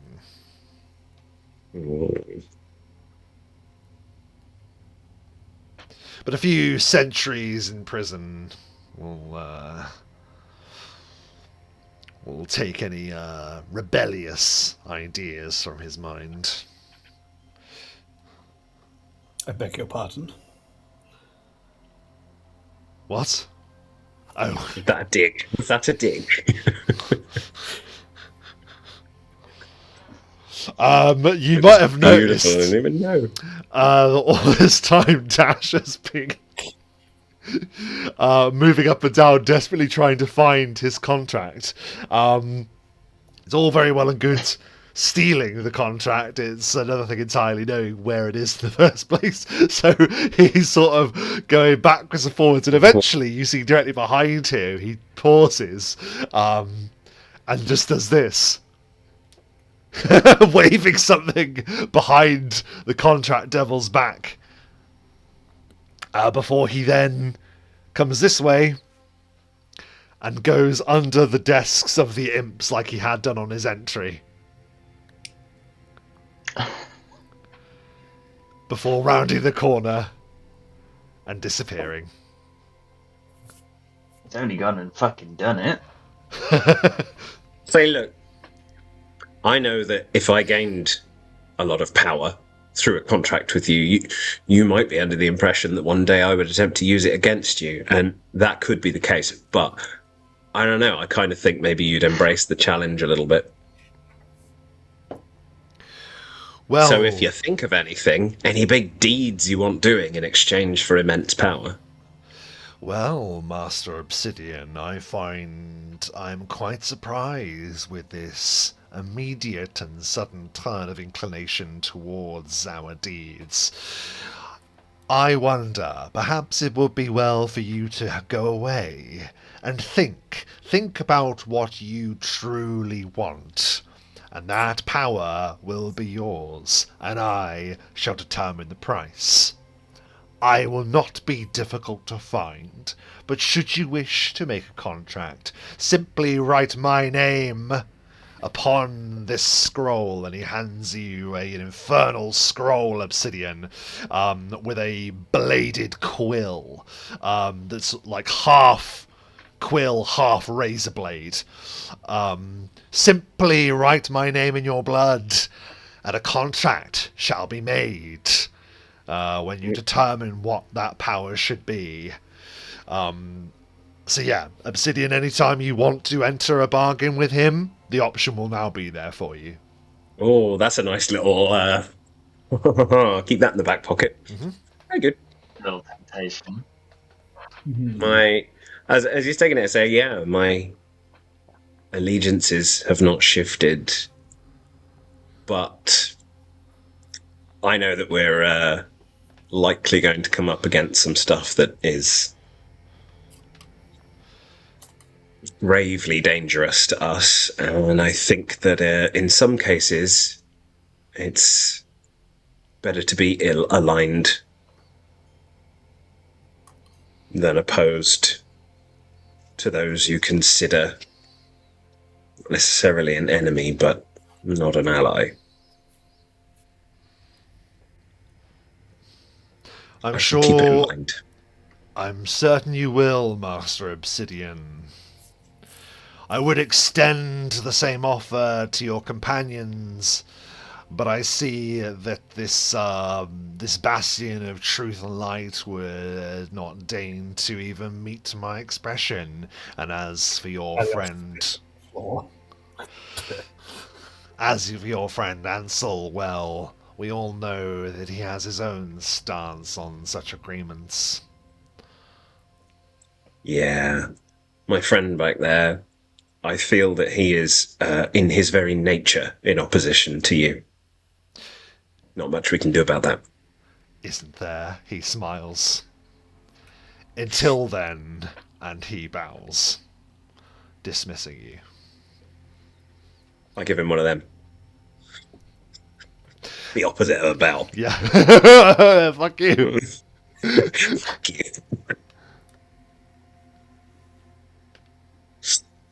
And The least clever thing ever, but it gave him some time. It did give you some time, absolutely. And you are free to continue on your path around the corner. And you're now remembering that this is the passageway that if you keep following this way to the far end, you know that you'll return to Artie the Artificer's glade of creation. And of course, the way the path south is the last location in this dungeon of Fornia that you had yet to explore. The direction that you had been warned against, the direction in which you were told held a power greater than that of a Mosruin, lies beyond. Did we say that's... Sorry, Ansel. They're just saying the power calls to us. It does, yes. I mean, we are a little more powerful than when we fought on Mosruin. We also are aware, at least, that we're going to come up against something gnarly. And we did wish to weaken this place, find out everything we can. So, what are we doing here? I mean, what about the Artificer? Ansel, you were in the room with the Artificer. I didn't go in, if you remember. It was just you and that other guy. What was his name? Sylaster. Yeah, that's the one. I'm offended. Well, that worked a bloody treat, didn't it? Says Dash, waving a contract in front of you. Yeah. I mean, you have the contract. I don't think that nullifies the contract, though. What are you going to do with it? Well, that remains to be seen, but I'll worry about that once we're free of this place. Would it be possible to lock it in an anti-magic cell? That's a good question, my friend, but I would be concerned about leaving it behind if that were the case. I worry I'm just leaving it in the hands of those that would want it to return it, so... I mean, obviously, destroying a contract like that could possibly be very dangerous, but if you were to put it in an anti-magic cell before you destroyed it, maybe we would need to do some research. That is something that Ansel and I are actually not too bad at. So, maybe we do that before we leave. Yes, have a little look at it, peruse the contract, and I would be glad to help in this errand. My duty to you as a thief, however, will remain unchanged. What is your next move, friends? Yeah. So the question was, what would the artificer be any use to us right now?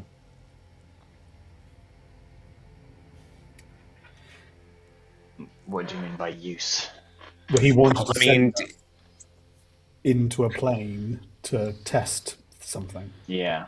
Yeah. He said that you should best return to him once your business is concluded here, was his words. But you don't have to take him up on that. You can definitely go there now if you prefer. That is absolutely an option for you. quite. The stairs calls. There is a great power down here, is there not? Yeah, even as you approach, you can hear the sort of almost like a heartbeat of drums. Dum, dum, dum, dum, dum, dum, dum, dum. I will just cast shield and protection from evil upon myself. I just want to do a listen check at the door to try and get a better idea of that sound. Although Yeah. I may not be the best person to do that, but I will just. You can all give me a listen Only a- check, by all means. Only Yeah. a 16. Only a 16. 16 is still pretty good for this. Any takers on the 16? Got a 12 from Rebellios. Mine's just Rebellios. 30. And I'm wearing a mask, guys. Come on. Are you wearing two masks now? Don't you have something else underneath I have it a as skull well? mask underneath my normal mask. Yeah. He's built it into it, so the skull mask's underneath. I love that. Yeah, so with a 16 Obsidian, you draw close to the door. Like I say, it is sort of like the beat of a great heart. But the sound of it is clearly echoing. Whatever the sound is coming from, it is radiating from a great space, you can tell. But other than that, there's not much else that you can determine just from listening at this stage. I wonder, does the door feel different? Like, is there a heat coming from it? Because I know this place is sort of in betweeny, isn't it? In between planes. Does it feel like it's a very hot place or a cold place beyond? It's actually really interesting because now that the idolater has been destroyed, there is a slight change over it. And you do note that the door now gleams with sort of like a reddish hue, as if it's now active and usable, whereas before perhaps it would not be. The defeat Is of it a magical? yeah, looking at it, you can see that it is a magical door, and this could very well have been attached to the essence of the person commanding the dungeon. So the defeat of a Mosrin, you feel, has now enabled you to pass this place.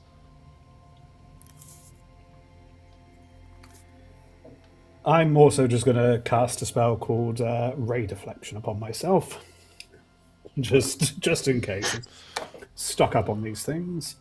What do you think is coming, Rebellious? Could never be over prepared when devils are afoot. Yes, so you cast this defensive magic upon your person. Is there anything else that you would all do at this stage? Such a thing, isn't it? Because I don't know how long it's going to be until we encounter the big thing. So if I use stuff now, and this has happened to me so many times in the past where I've used my big stuff, single-use consumable items, and then there's been nothing. I've gone, oh, piss. I might as well have threw it in the toilet. So I won't. Only we had somebody who could peek through the door for us. Yeah, that's a really good point, actually. Up for a peek, old chap. Well, strangers, it would be my honour to do so. Dash will make his way from the back of the group. And he will have a little look. Now, because he's looking himself, he just will do so. And then he will then peer after opening the door like a crack. You see that he produces something from his thieves' tools, an extendable metallic rod with a mirror on the end, and he kind of like slides it through the little crack and then angles it. It's got a little mirror. It's fucking brilliant. Thieves' tools, man. And he's looking, and he says, you can see it now, can you not? Look, and he will show to you. And it's as if by him doing this, the door is thrown open. You can feel free to open the door and keep the cover of the door itself. Oh boy. You are looking into the small mirrored surface that Dash has thrown up for you. And beyond you see a absolutely cathedral-sized circular chamber. Built around a great hole in the ground. And from that hole there exudes this strange, contorting red mist shot through with bloody veins like lightning.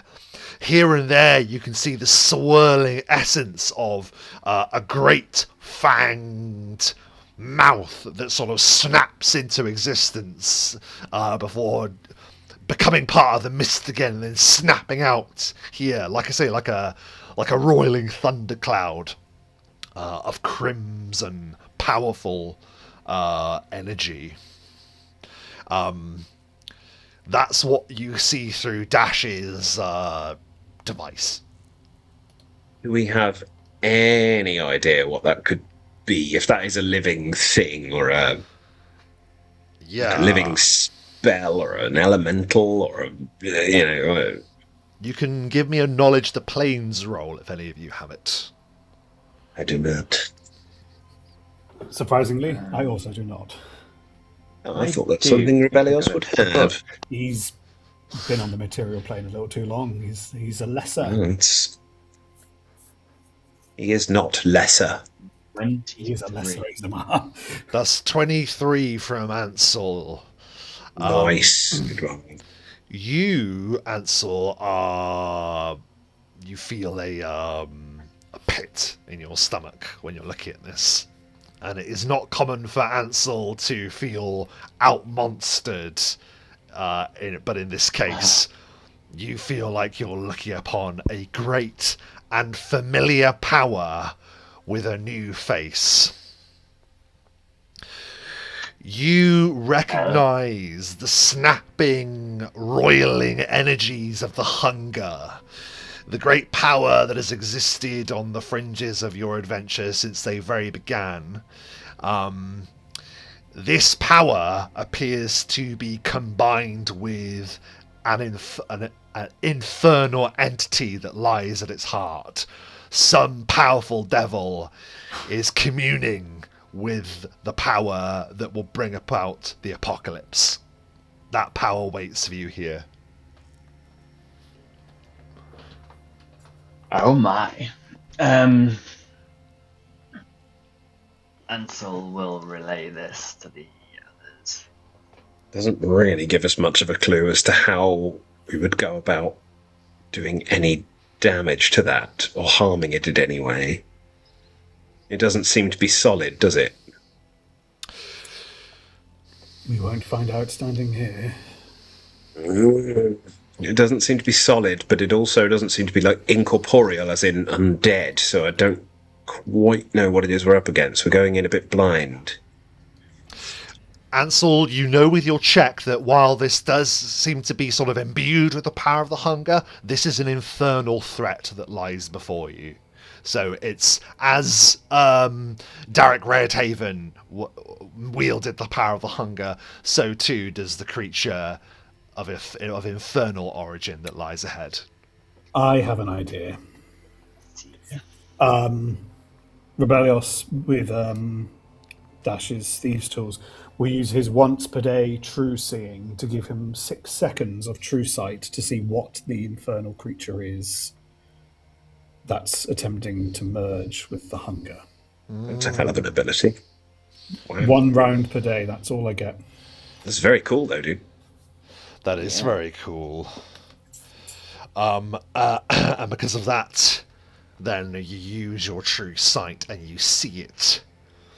Beyond the terrible, disintegrating, gnawing power of the hunger that seeks to eradicate all life throughout the cosmology of the worlds, you see that there is a figure that draws upon that power.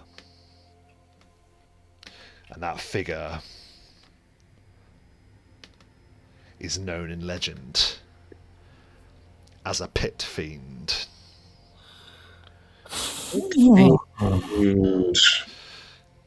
You see, Rebellios, in the seconds that you have of true sight, you see the great vast wings of one of the most powerful lieutenants of the Nine Hells, a embodiment of that terrible power of the Nine. Servants of Asmodeus himself, it is said. A deadly evil awaits beyond.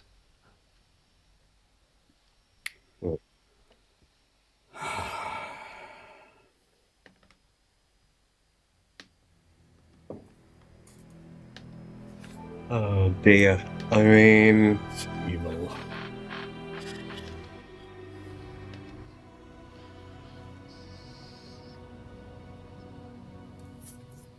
I don't know, boys. I don't know. I don't want to be the one to say let's charge in,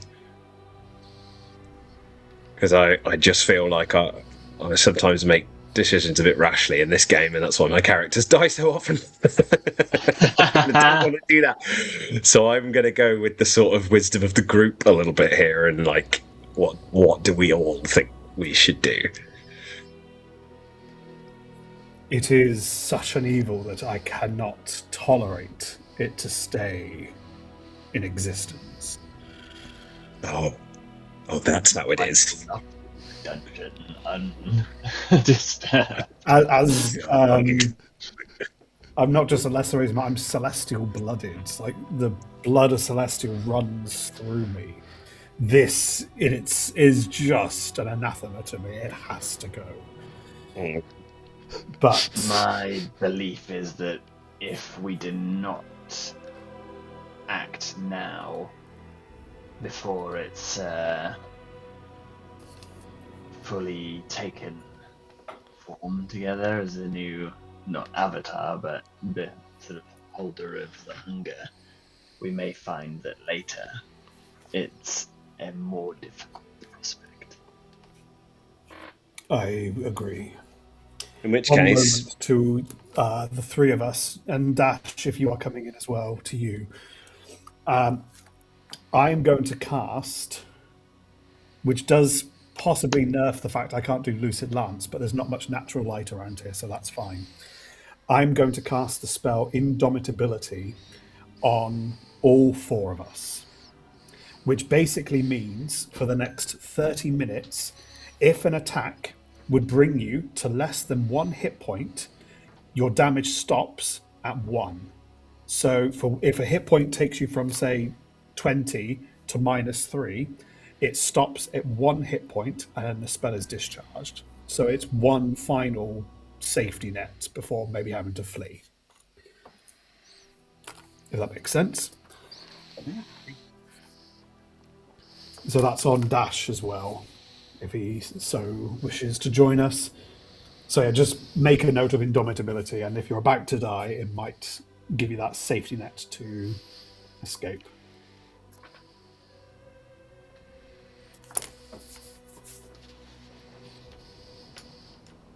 Very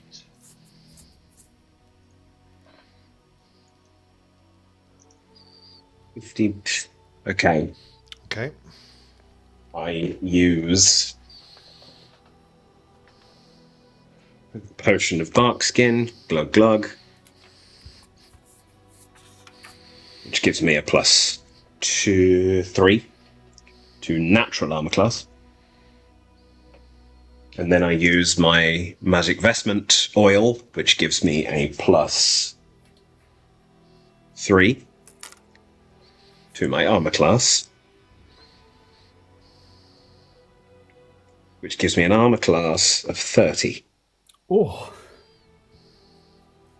It's for 50 minutes, but the +3 of magic vestment will last for like 12, 13 hours, something stupid like that, so I don't have to worry about it. The last thing I'll do is cast energy resistance fire on myself, just in case. This It's is a very good idea. stocking up on all. So we will erase my oil of magic vestment. One of my box things.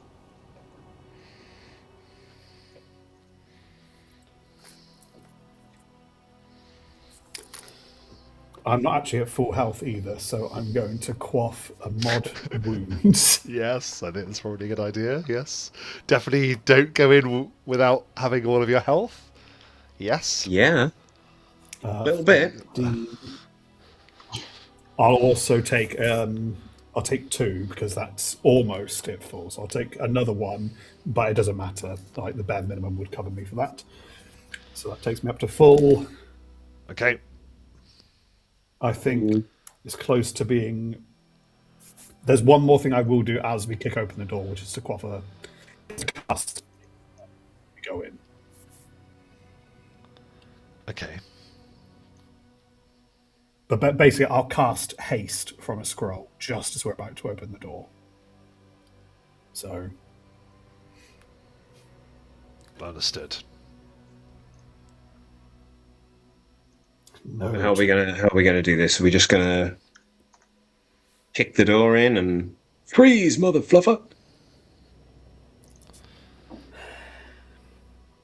Or are we gonna go in all prostrate and We probably won't tell it to freeze. I think we're probably trying to kill it. Right? Sorry, say Yes. that again, Ansel, I missed it. We probably won't try and make it freeze.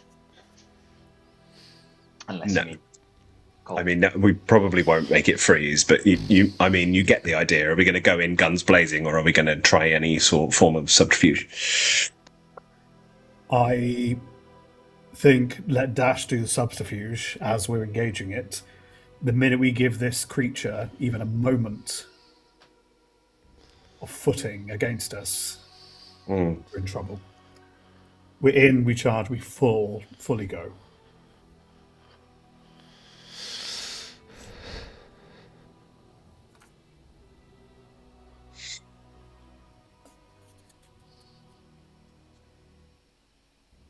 Oh, God. We're going to die. Are there any other preparations that you would make? I mean, I will cast Spectral Hand, so I don't have to do it when I'm in there, and that's kind of it, really. Because any summons are going to be fucking useless here, I think. Belt of Battle. You could summon Belt of Battle, it will restore. Yeah, like I say, it's all well and good, but like summons are just going to be like flies against this thing. I think I don't have anything. Well, I mean, I could. I will, before we rush in, I will spend a round behind the door and summon a shadow. So I have 1, and it is just a shade version of myself. So I have my own little shade as well that might be able to Okay. do it some. Let me quickly grab Which is a 5th level spell. shadow token. Spectral Hand is a 2nd level spell. Pretty good. That's me. I will keep the Belt of Battle because it might mean that I can do 2 actions then in a round. Yes. The twin belts of battle will recall. Yes. Oh yeah, from the Wonder Twins. The Wonder Twins that paid this place a visit. Do you want your wraith ready in the corridor as well, Obsidian? Yeah. Do you know what? Can I do the? Can we just get the check out of the way? Yeah, let's do that. Because if it fails, there's no point in even bringing it in. Of course. So +7, I So recall. Yes. it is +7. I have got a 20. Go on. And it's not going to help us. I That's shall fine. not aid your continued war on the living. In which case, Wraith, go away. Go and hide around the corner like the little bitch you are. I need you anyway. It flies away. I do not have control over that shade, mate, but Oh, allow me. thank you. But yeah, I'm good, guys. So I don't think there's anything else. You should have control. Do you feel in control? I do have control. Dash, yours eventually, once you're satisfied, Dash will pull back his extendable mirror and snap it shut, chuck it into his belongings, and he will say, "Now, like I mentioned, my talents are primarily based in thievery." But if it is battle that you seek, then I shall if you stand. take everything that Fiend has. I shall do my best to do that. Yes. However, you are good at staying hidden, and since you always succeed at staying hidden, like this thing is, I would hate for you to get hold of that contract. We've just released you, and then for you to get catch-upped. So stay hidden. If you feel like you can do something, by all means, but please don't put yourself. I can fight from Directly I in can front fight of from. danger. I could provide range support. I'm far better proficient at firing and battling with my bow than I would be up sure. front. So if you're content with this, I can strike I, its. yeah.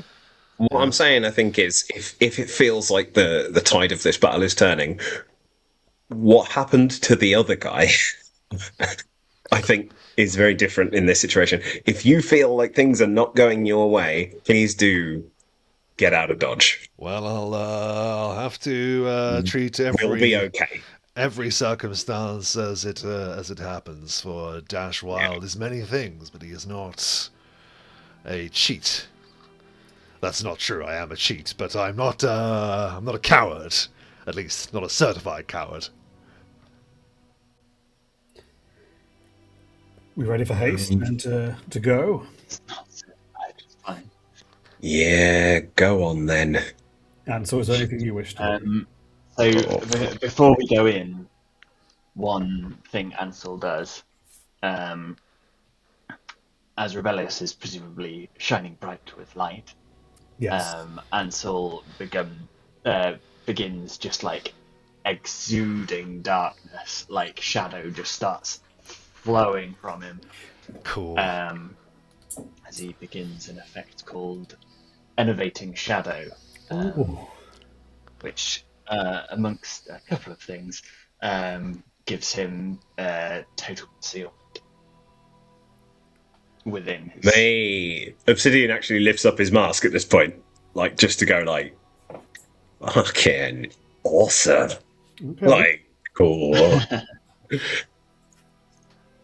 It only works in places that aren't brightly lit, so he has to Yeah. keep away from Rebellious, probably. But I would keep away from you as well, Ansel.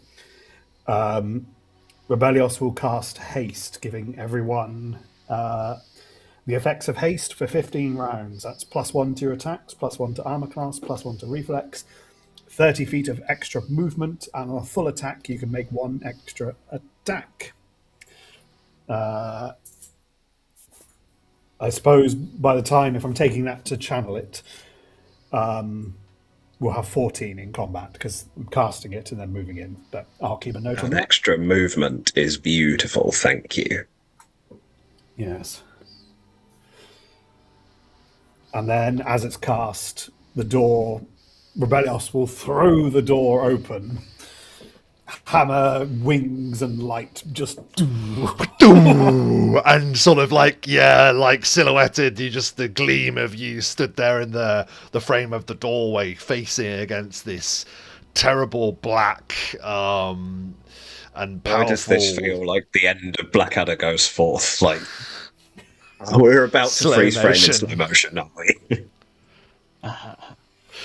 Well, it's Oh, almost no. like slow motion is how you would perceive the world, for you do haste as you open the door, yes?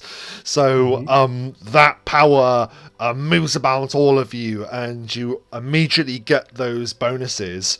You've thrown open the door, and as you do, a terrible voice seems to, I would say, echo forward, but it isn't through sound that you hear this voice. This voice is just directed into your mind by the will of the creature in this great chamber. And it says, "You would come to stand against me. This is good. I will serve as a reminder that there are some things that cannot be changed." And as you move forward into the chamber, I think it would be a good time for us to take a break now, because when we come back, it is going to be an all-out battle.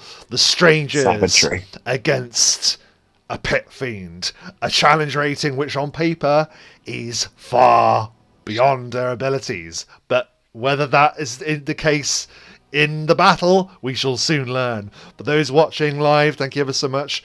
Or they're on the premiere, give us a like and a subscribe. And of course, if you're watching this as well after the fact, let us know what you think about the session in the comments. How would you battle a pit fiend of this nature?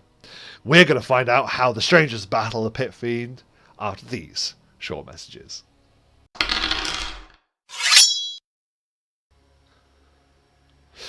Dash Wild. Axe first. He's going to go 5, 10, 15, 20 with his movement, because he needs to be in cover, hiding around something to do what he wants to do. So he dashes around the corner, no pun intended, and will immediately initiate his hide and move silently. And you can see that as he's whipping around the corner, he's rummaging through his stuff and making some preparations. So that's what he does with his turn.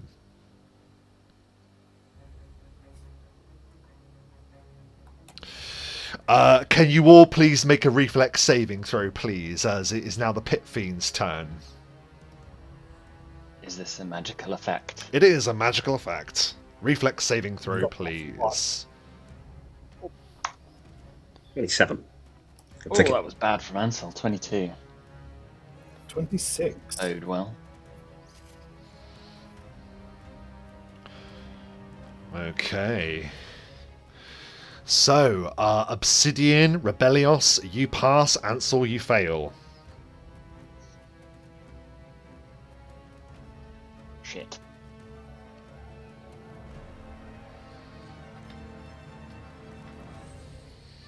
Okay. I'm going to be using a dice roller, I will just say, whilst I'm doing this, just to let you know. That was very much expected. I just didn't want you to feel like I was... Okay, Ansel, you take 69 points of fire damage, and Obsidian and Rebellios, you take half of that as the Pit Fiend reaches out and quickens a fireball, which launches down the corridor and explodes all around you. What the boom! Detonates. And as he does that... 34, yeah, that sounds about right. As he does that, with a single beat of his wings, he sort of like emerges out of the hunger. That mist lands there. Because that was just quickened, he... Let's see. you can see that he casts something upon himself as well. Some terrible infernal power swells up around him from the great pit from which he has emerged, a great pit that seems to vanish beyond sight. He stands there, shing, terrible long claws from one hand, a dreaded-looking mace in his other hand, and a soul-eating smile painted across his mouth. Hell has come to you, it seems. That is the Pit Fiend's turn. Rebellios, it is your turn. Can I just make a spellcraft check, see if I recognise what the spell was? That he did to himself? Yep. Yeah. 29. You see that this is a common spell that many of you use. This is Mage Armor that he's cast upon himself. Ah.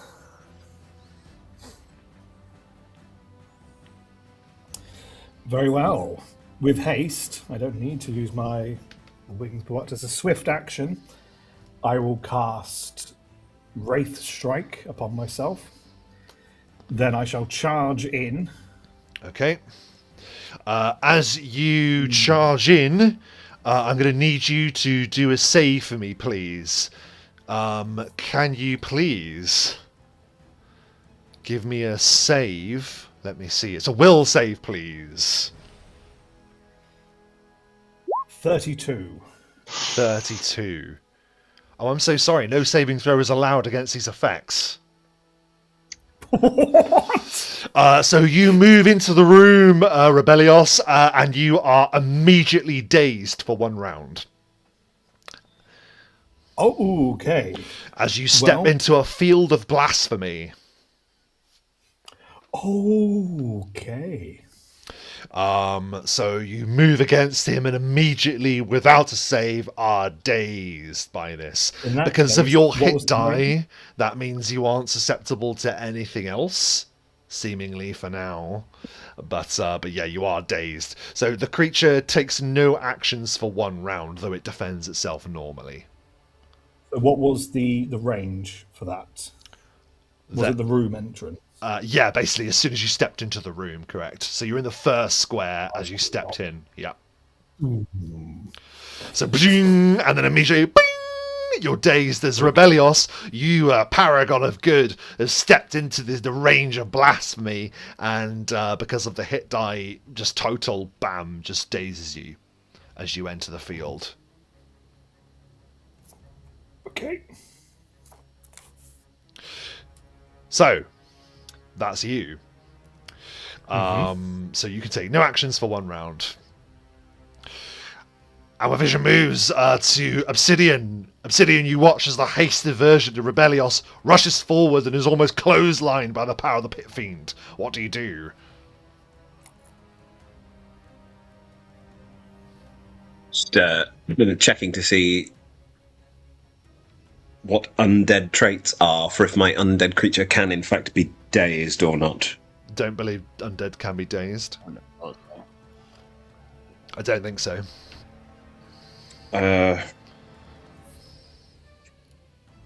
It says immunity to any effect that requires a fortitude save, but this doesn't require a save, so I just don't know. Oh, charms, compulsions, phantasms, patterns, and morale effects are immune. We can't stun undead, Paralysis, can stunning you? disease. It says yeah, it's immune to poison, sleep, paralysis, stunning, disease, death. So yeah, I mean it's probably immune to daze at least. Yeah, I think they're immune to daze. At least I've always thought So they have been. I Yeah. think that the shadow will go first, which it can very easily whoosh over to him. Move him over to the side. Why not? Yep. Because it might as well, and I just go for a touch attack on his touch armor class. It's only 13. It's probably not. It's worth a go. On his touch armor class is a miss. The shade thing reaches out, and it just can't channel any power towards the Pit Fiend itself. Yeah, that's fine. Obsidian will stay I think, quite where he is. So he does not wish to be dazed, but he doesn't need to move. He will reach out his hand. His spectral hand rushes forward and also goes for a touch attack. Touch. Only 16. God damn it. And plus 13 as well. That's very annoying. I'm guessing that's also a miss. Yeah, dissipates against his defenses. Okay.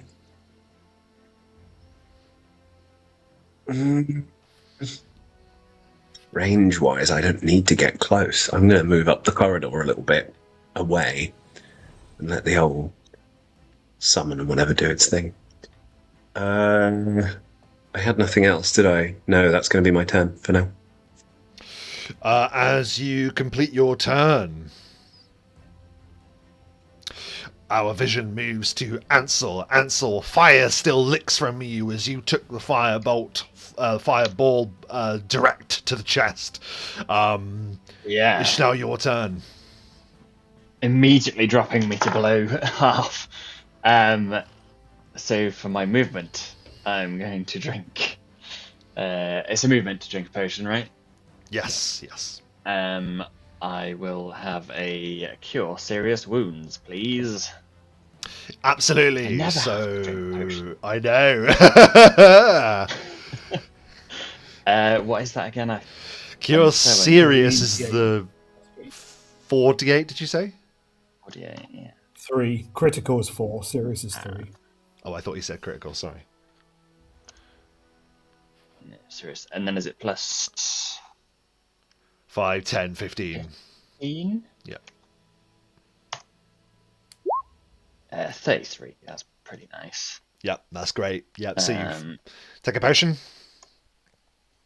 Yeah, I will activate my fiendish resistance as well, just because I don't think there's any point waiting for that.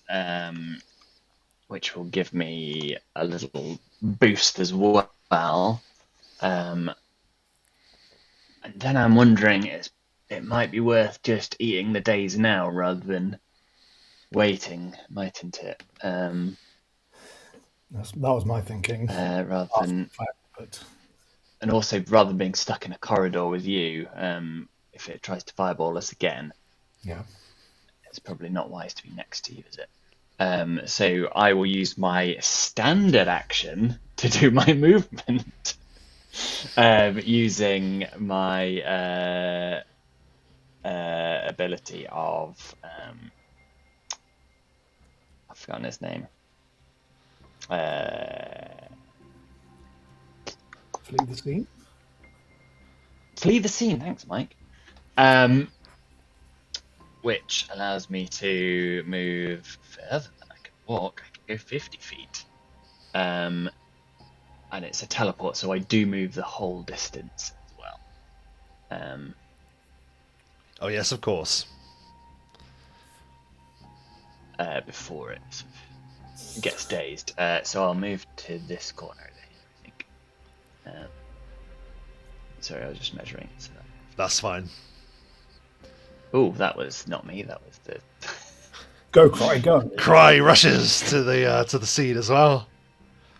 Yeah, and then the shade will. I've lost him. He's in shadow. Will rush forth as well, and the shade is a spell effect, so it's not affected by daze. Yep, shoots through, no problem. And yeah, as you arrive from your flee the scene, it's almost like you have the ringing in your ears. Ding! As you enter the blasphemy of the pit fiend itself. Just Blasphemy, its that's presence. for you. His presence That's alone for everyone. is enough to turn the tide. That is Ansel as he arrives on the scene. Dash is now going to whip around the corner as we are back to the top of the round.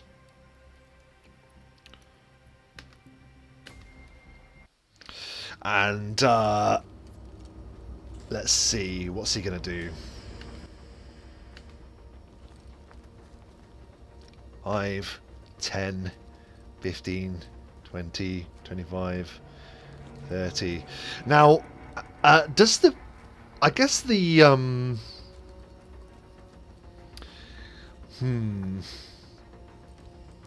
He needs to catch its flat-footed bonus. That's what he wants to do. Is an enemy being in a square next to the Pit Fiend going to trigger that? I can't remember. If he's trying to sneak attack, he needs to be within 30 feet. He has to be within 30 feet, doesn't he? He's going to have to do it as well then. He's just going to double move. So that was 5, 10, 15, 20, 25, 30. We'll forget you there. We're at that square. So instead he'll go 35, 40, 45, 50. Bing! And just gets ding! Just smash with the days. As Dash gets dazed, the Pit Fiend is just going to just move a clawed hand forward and across his body like that. As we perform another spell.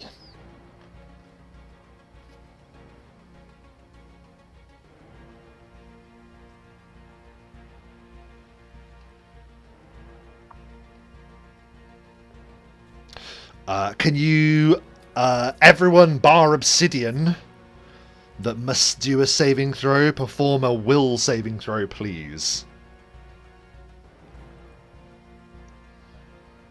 William saving throw. Yes, please. Oh, pretty fail. Oh, why am I rolling so low? 25. Oh. Let me just check. We've got such great saves.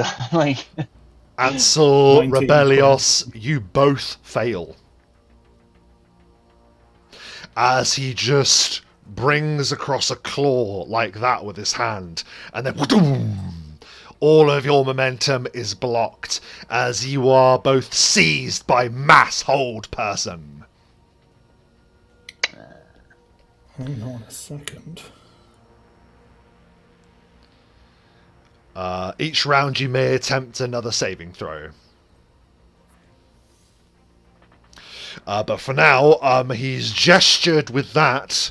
Now, with that particular spell-like ability, he can't quicken that, so he just has to perform that as his action. His movement, however... Oh my days! I had to check this. 5. Go on. Because this might Rebellios affect what he isn't does. What? Rebellios has protection from evil on. And Yes. protection from evil, the barrier blocks attempts to possess the warded creature or to exercise mental control over the creature, effects and enchantment compulsion, which is what hold person is. It's an enchantment compulsion.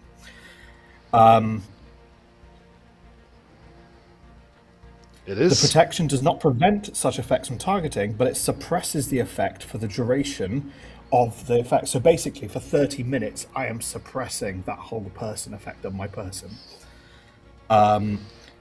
If protection from evil vanishes, then I am held.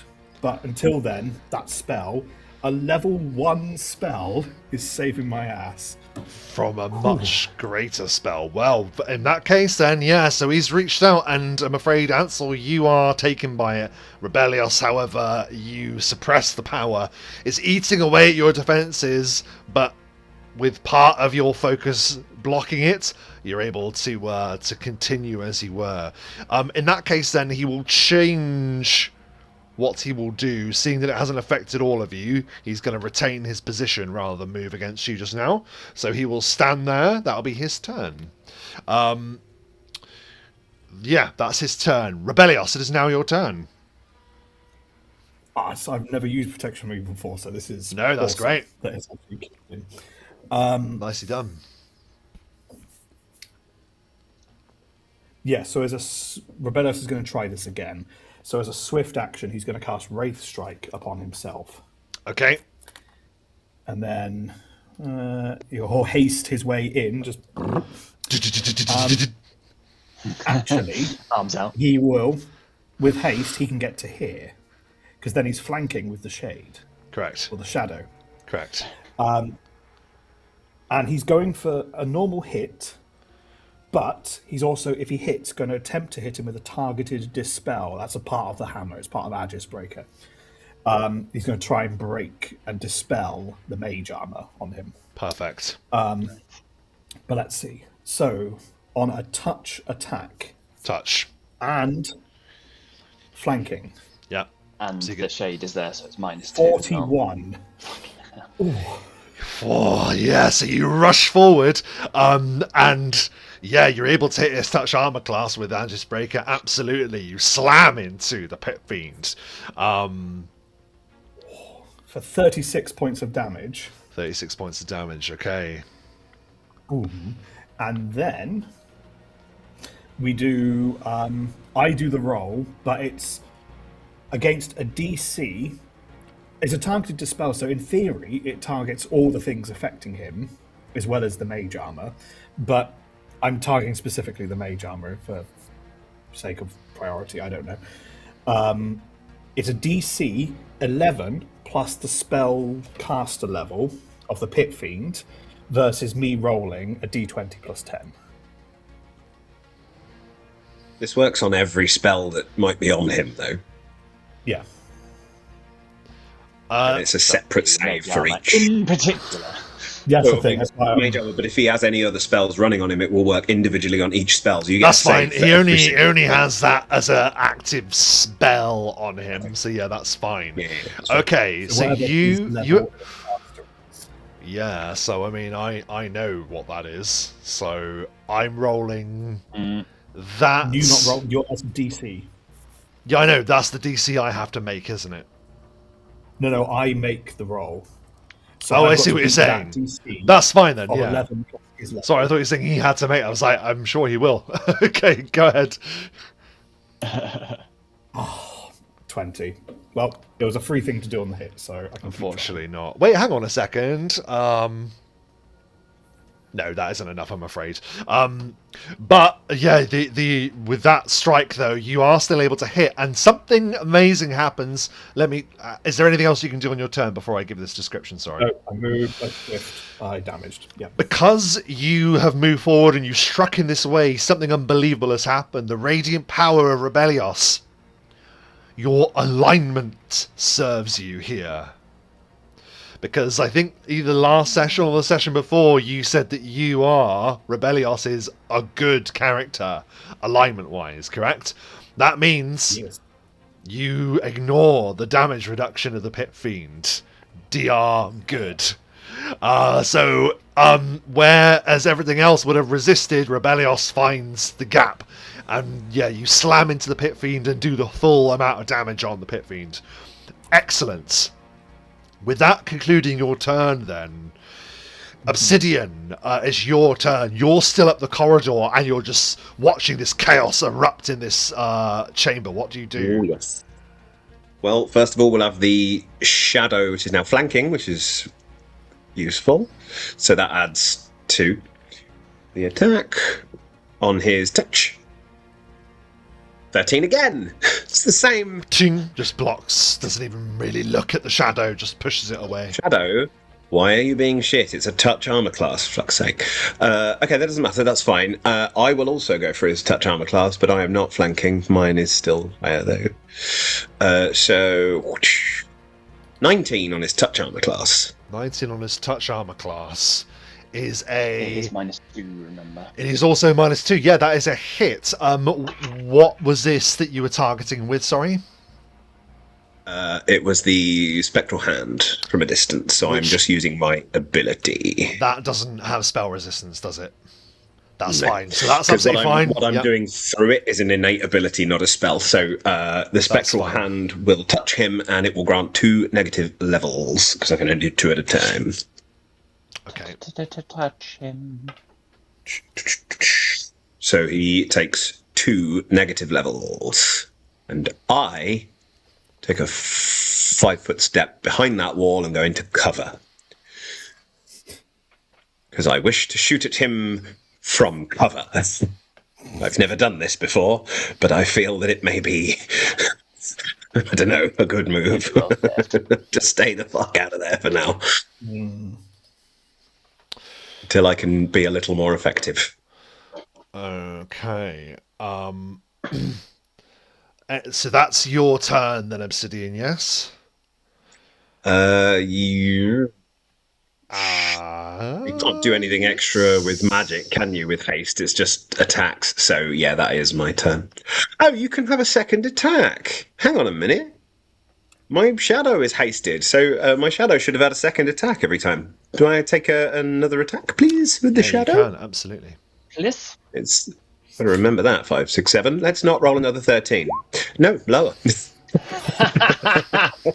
Just wafts the shadow away like there's nothing. Wish fucking granted. The shadow says, "As you wish, sir," and becomes shitter. Yeah, that's my turn. Oh, dear, oh Okay. dear. Well, with that concluded, then our vision now moves to Ansel, who may now attempt to I'll take a save will save. again against whole person. Yeah. 31. What is it that allows Ansel to break the grasp of the whole person as you clear the save? I think he just, like, as he goes completely still in the whole person, the billowing shadows that are, like, surrounding him just completely cover him, and he vanishes just for a second. And the power from the darkness, not the power of the band of darkness, of course, just negates the effect as he disappears from view for a moment. Incredible. Yeah. Well, Do I get a full turn? Yeah, absolutely. Because you made the save, you are now able to do a full turn as if unbothered. Sweet as fuck. In which case, I would like to attempt to Eldritch Blast upon him. Now, your blast is still subject to spell resistance, correct? It is. Although, Scepter, that did something, didn't it? Why do I not write these things down? I thought your new thing was it was not subject. His claws are not subject to spell resistance. His claws. Yeah. Well, I have another option in that I could do a vitriolic blast, which isn't subject to spell resistance. So it depends if I want to do that or not. I think at this point, yeah, let's do damage rather than, because he's gonna overcome will saves, isn't he? Anyway. Yeah, so we'll do a vitriolic blast instead, and get some damage on the go, hopefully. So on his touch, 28. Always, yeah, that is a touch, absolutely. Just smashes into him. Splatter. 24 points of damage. And then for the following 2 turns, he'll take an additional 2d6 damage. But not yet. So I think next turn I might try and start trying to sap its power. Very good. Chew. Yeah, you create that connection, and your power is now linked and drawing and attacking against the pit fiend there. That is very cool. Okay.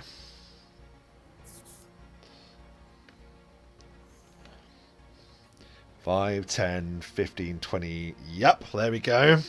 Dash is drawing his bow, and he is going to attempt to sneak attack. Sneak attack the creature.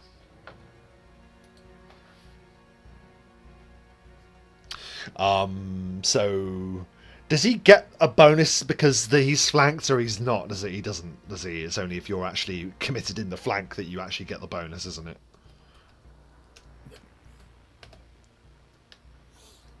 There's a feat, an alternate feat that I was thinking of, I think, Rob, but no, not if he's not got that.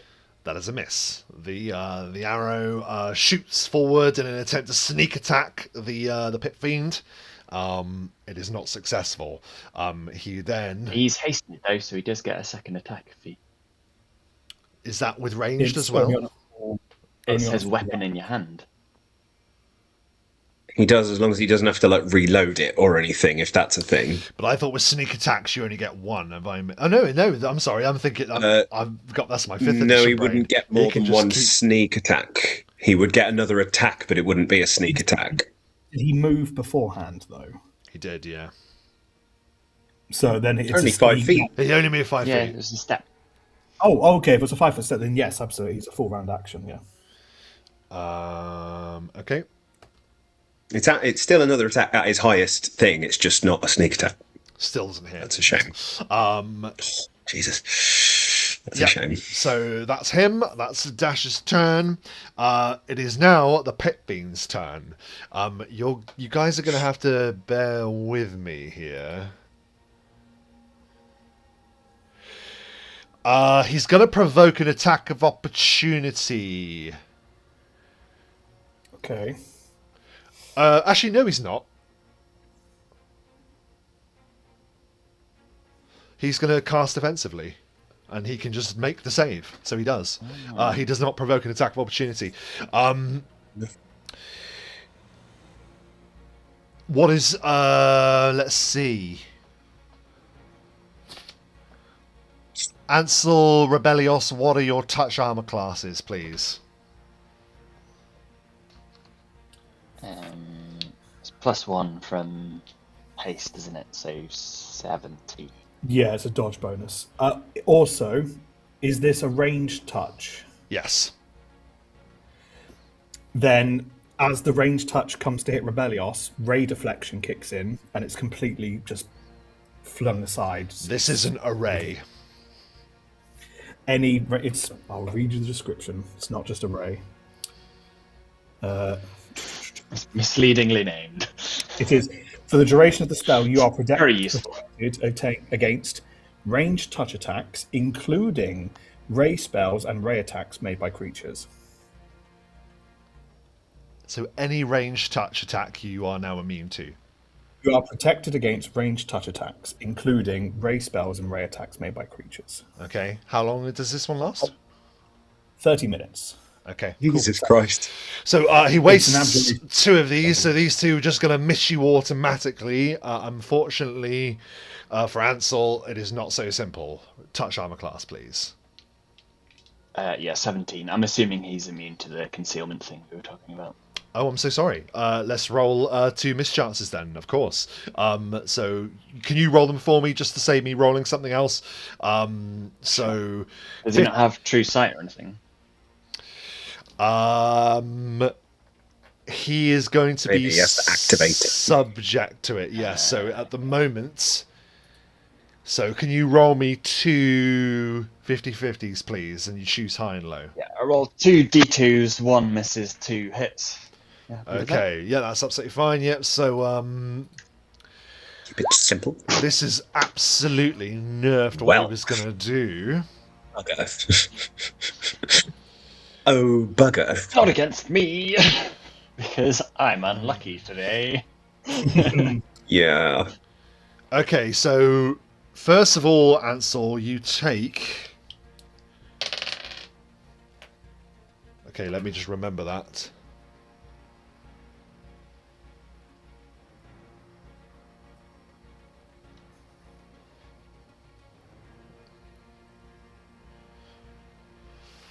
...40 feet.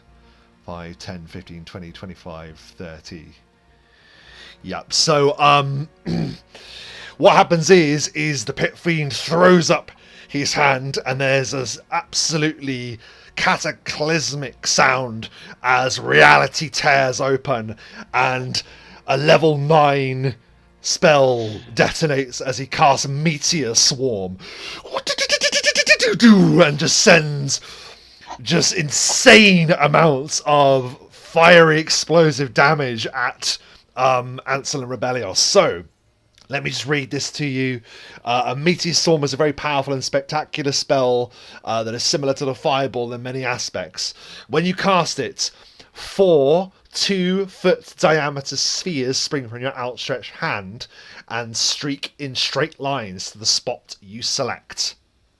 So 2 of them went after Rebellios, 2 of them went after Ansel. Mm-hmm. Okay. The meteor spheres leave a fiery trail of sparks. If you aim a sphere at a specific creature, you may make a ranged touch attack to strike the target with the meteor. So that's what he's done. Sure. Okay.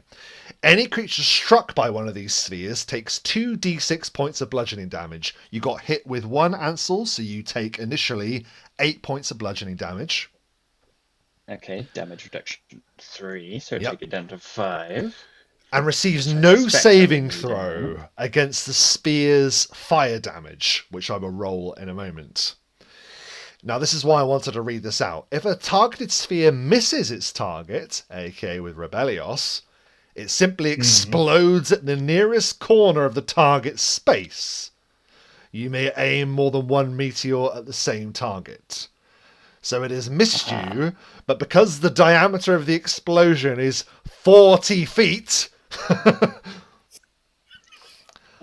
I'm struggling to see how your deflection prevents this.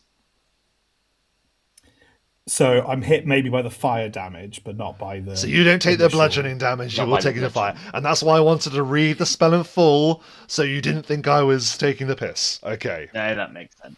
That makes sense. Okay. So... Explosions coming my... So, 2 explosions coming up. Yeah, no save, unfortunately. Can I roll a mischance for my shadow as well? Oh, yeah, of course, the shadow as well, please. If it's in the range of that, who's 40 feet, right? Please, yeah. And Dash as well has already rolled. So. I'll roll a... Well, what did you roll? What was that? D2. Is that right? Yeah. Yeah. 2 is a hit. Unrecognized command. I don't recognise your command of rolling dice. And again. Oh, it's definitely, possibly well, it's a hit. I think that would immediately kill my shadow. Actually, I think that's probably going to insta kill it.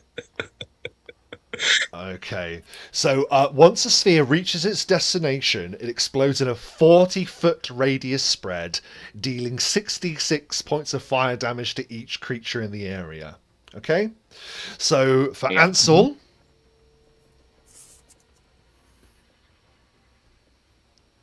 20 on the button points of fire damage to you.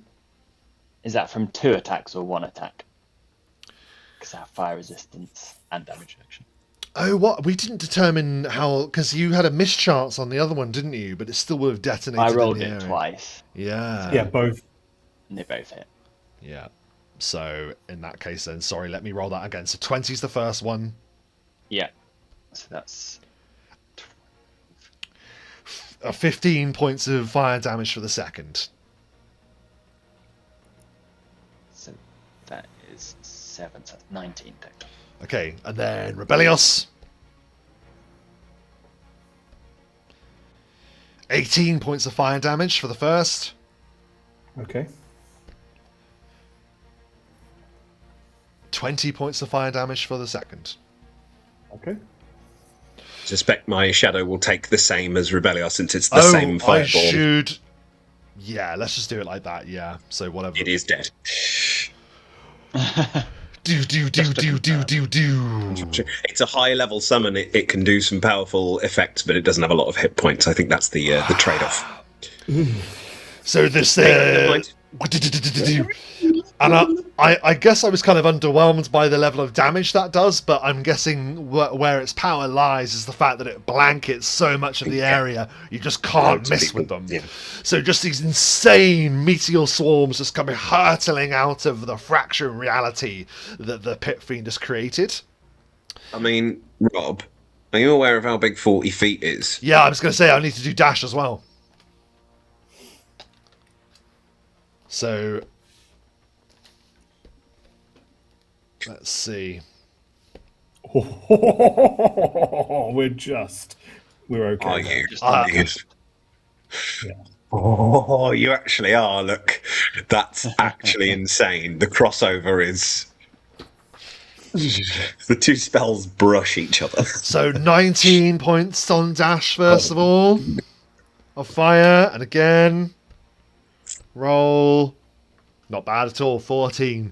So you watch Dash rush, and then he freezes on the spot as do like explosions envelop around him from the blast from where Ansel was, and Rebellios. My God. And he's just thrown across the room with that, I'd say. That was the Pit Fiend's action. That's all he's going to do this round. Yeah, thank God. Rebellios, it is your turn. Reeling from these explosions that detonate around you, what do you do? Well, Rebellios just stands for a moment as he looks completely unfazed because his fire resistance 30 negated every single one of those explosions. Oh boy. Okay. But Rebellios... He's immune to everything. I came prepared. Mm. With a celestial glint in his eye, he's going to cast Wraith Strike again. As a swift action, he's going to go for a full round of attacks. And this is hasted, so he gets an extra one. Yes. No flanking bonus. On his touch, bonus. 41. It's a hit. 30. It's a hit. 20. Miss. Possibly a critical. Confirm it. 28. It's a critical. Right. For 67. Oh. Thankfully, for once, I came prepared and already have the table open. 67. Multiplier, I think. Just shy of the multiplier, unfortunately. Helm removed. Well, 67. Helm removed, ear injured. You smack him in the ear. Which Punch me in the means fucking ear. which means by the table stunned for 1d6 rounds. Oh. I was going to say, let's re-roll, but it says no, helm removed or ear injured. So I was like, no, okay, it counts. So yeah, roll a d6 for me, Rebellios, make it high. 4. Holy shit. 4 rounds. Wow, okay. Okay. I So will... let's tally roll that up. those. Yes. So yeah, do the damage first, please. Yeah. The critical is, of course, just a standard critical in addition to the effect. Yes, there was no power attack on this, so... so it's equivalent to 5 attacks, because it's a times 3.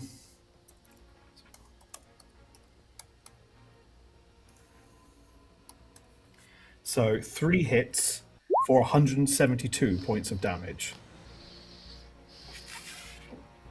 Bypassing his damage reduction.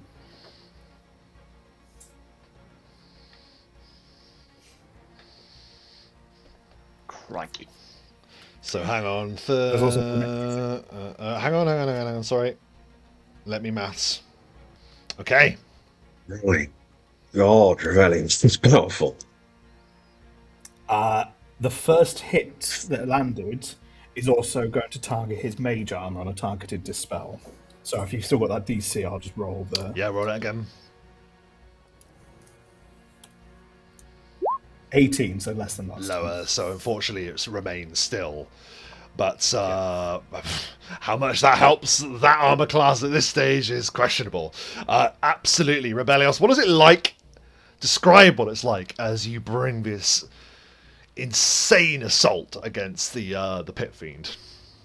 He'd been kind of like trudging his way through mud to get to him, taking blasts of fire, being attempted to be held, keeping to push through, and explosions again, and then line. Oh, Mike, your sound's Oh, gone. you've gone muted. Have you come back in your thing? Oh, no, you're back. Can you hear me there? Yes. Yeah. It sounds like maybe your Okay. headset's changed again. I will check that in a moment. I can hear you We okay can hear then. you fine now, but it's weird. Yeah. How odd. So yes, he's charging through everything, like through all those obstacles. He gets for the forehand. He pulls in his celestial bloodline, and almost like an angelic rage comes into him against such a creature. That haste as well. Rebellios just unleashes his full strength, just across the chest, across one of his arms, holding the weapons. He goes for another attack across the midriff, but misses, then takes a wild shot to his head, and luckily, right in the ear, dum, gets him ringing. Yeah, and this thing reels, and you see that its great swishing tail sort of like has to arc out over itself to keep its balance. Its great clawed feet like scuff on the edge of the pit that it stands on the brink of. Insane turn from Rebellios there. Our vision moves out of the arena, up the stairs to the top of the corridor. Obsidian. Yeah, well, I mean, since he's stunned, Yeah. this is a bit of an opportunity, isn't it? Because, yeah, so what I'm going to do is move to. Well, am I? Hang on. I think the best thing to do is to attack first. So he's literally going to do the thing. So he's attacking from cover, but it doesn't matter because he's going to move afterwards. So he's going to do a touch attack. Oh, where's my bloody dice roller gone? There it is. Which I realise I've been doing myself a service by 1 because I'm hasted, so I get the extra 1. So on his touch armor class, 30. It's a hit against the touch armor class. So he will take another 2 negative levels. Yeah. We're stacking them up. Up. So he's on -4. He's on 4 negative levels in total. Yes. So that's taken off 20 hit points as well from his maximum, and yeah. And then I will move to there. And I will eat the days at that point, I think. Yeah, you rush forward and then absolutely. Because I think I can be effective now up close without. Well, we're definitely still risk, but I can be useful. So that's going to be the end of my turn because of the days. But that's. Yeah, and as you rush forward, our vision now moves to Ansel, bitten by the flames, but still going. What do you do? Yeah. Well, first of all, the acid damage that is still on the pit fiend continues, so he takes stonking 6 points of damage. It's probably not enough to even overcome his damage resistance, is it? But never mind. And then I will. I think I will attempt to. Let's just keep doing the vitriolic blast. And I will add a charge from the admixture gloves, which I've just rediscovered on my character sheet, as well as a warlock scepter. So I'll get plus 2d6 on this should it hit. 36 to hit. It definitely lands, and that's on the touch armor class as well. I mean, just to make sure. It is indeed, yeah. Yeah, I was going to say sure. Yeah, cool. Yeah, that slams into him with a touch armor class. And that doesn't... Actually, can I do this a different way around? Can I try and curse him first? We'll keep that attack. That's fine. That lands. The attack lands, but yes, I'm happy for you to use your curse, given that's your bread and butter. No problem. Let's see if he fails. So I'm going to use the hex band on this. So it's +2 to the DC. So it will save 23. Is it -2 because of the shade as well? He's at -2. -4. -4, so -6. So he's at -6 altogether to his saves. So, he's probably got still pretty good. And it's a will save, isn't it, Ansel? It is indeed a will save. So that means it's only +15. Oh. So So he save fails. fails, so he is cursed. It lands upon him. The curse hits him, and the attack hits him as well, Ansel. So please do your damage. Fantastic. So because he's cursed, this is what I did it in this order. I also get my charisma. Yes, bonus of to course, yes. damage. From the random loot that we found. Yeah. Yes. So he takes 46 damage from that attack, as well as additional 2d6 next turn. Although it's probably not going to do very much to him. It's insane, and it reaches out and it slams into the pit fiend, who is just there motionless as Ansel, you make the killing strike. I feel like that was the sloppiest of sloppiest. So I want was you, beautiful. Ansel, to describe You are owed slops, my friend. how you kill the pit fiend. It has 225 HP, but because no damage reduction or anything like that, you just burn straight through all of that. How do you kill him, Ansel? So the usual sort of moonlight like strike hits him, and it just starts burning through his flesh, weakened from Rebellios's strikes and from Obsidian's. I don't even know what how to describe the necromantic energy already. Just enervating energy from Obsidian, enervating Ripping negative through. energy. Yeah. And it just starts dissolving under the combined force of Obsidian and Ansel's magic attacks, and the strikes from Rebellios just smash it into pieces. And with the final blast of moonlight, the pit fiend is thrown above the pit itself, but moonlight fire is burning away his wings, and he can't hold himself up. And yeah, Ansel, your power rips him away from reality as what is left of him tumbles back into the abyss from which he came. And as he falls, the energy of the hunger falls down with him, gnawing and biting at every last ounce of power that remains before it too dissipates into nothing. Congratulations, you defeated a pit fiend, a challenge rating 20 creature in 2 rounds, was that? 3 rounds? 4 I think it was a bit more 4 than 2, rounds? because we were dazed Okay. for 1 round. True. 3 or 4 rounds. True, yeah. Unbelievable as the creature just vanishes into the darkness. The optional boss has been Yeah, optional. defeated. Went better than the last time we fought something in here. Way better. Way better. The chamber is now oddly silent. The great cavernous holding here is, empty now.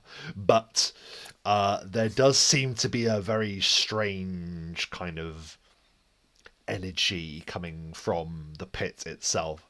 You can't help but feel that this is a doorway to deep, deep evil that lies far, far below. Ansel. We had a nuke to drop into it. I don't know Sorry, why so say that again. I'm the subject of most of its wrath. What have I done to it? Rebellious, you did all the damage. Why did I waste much? Fear in that Right. situation. It was experience and preparation that saved me there. You see, It was being immune to everything. I took only 4 points of damage that entire fight.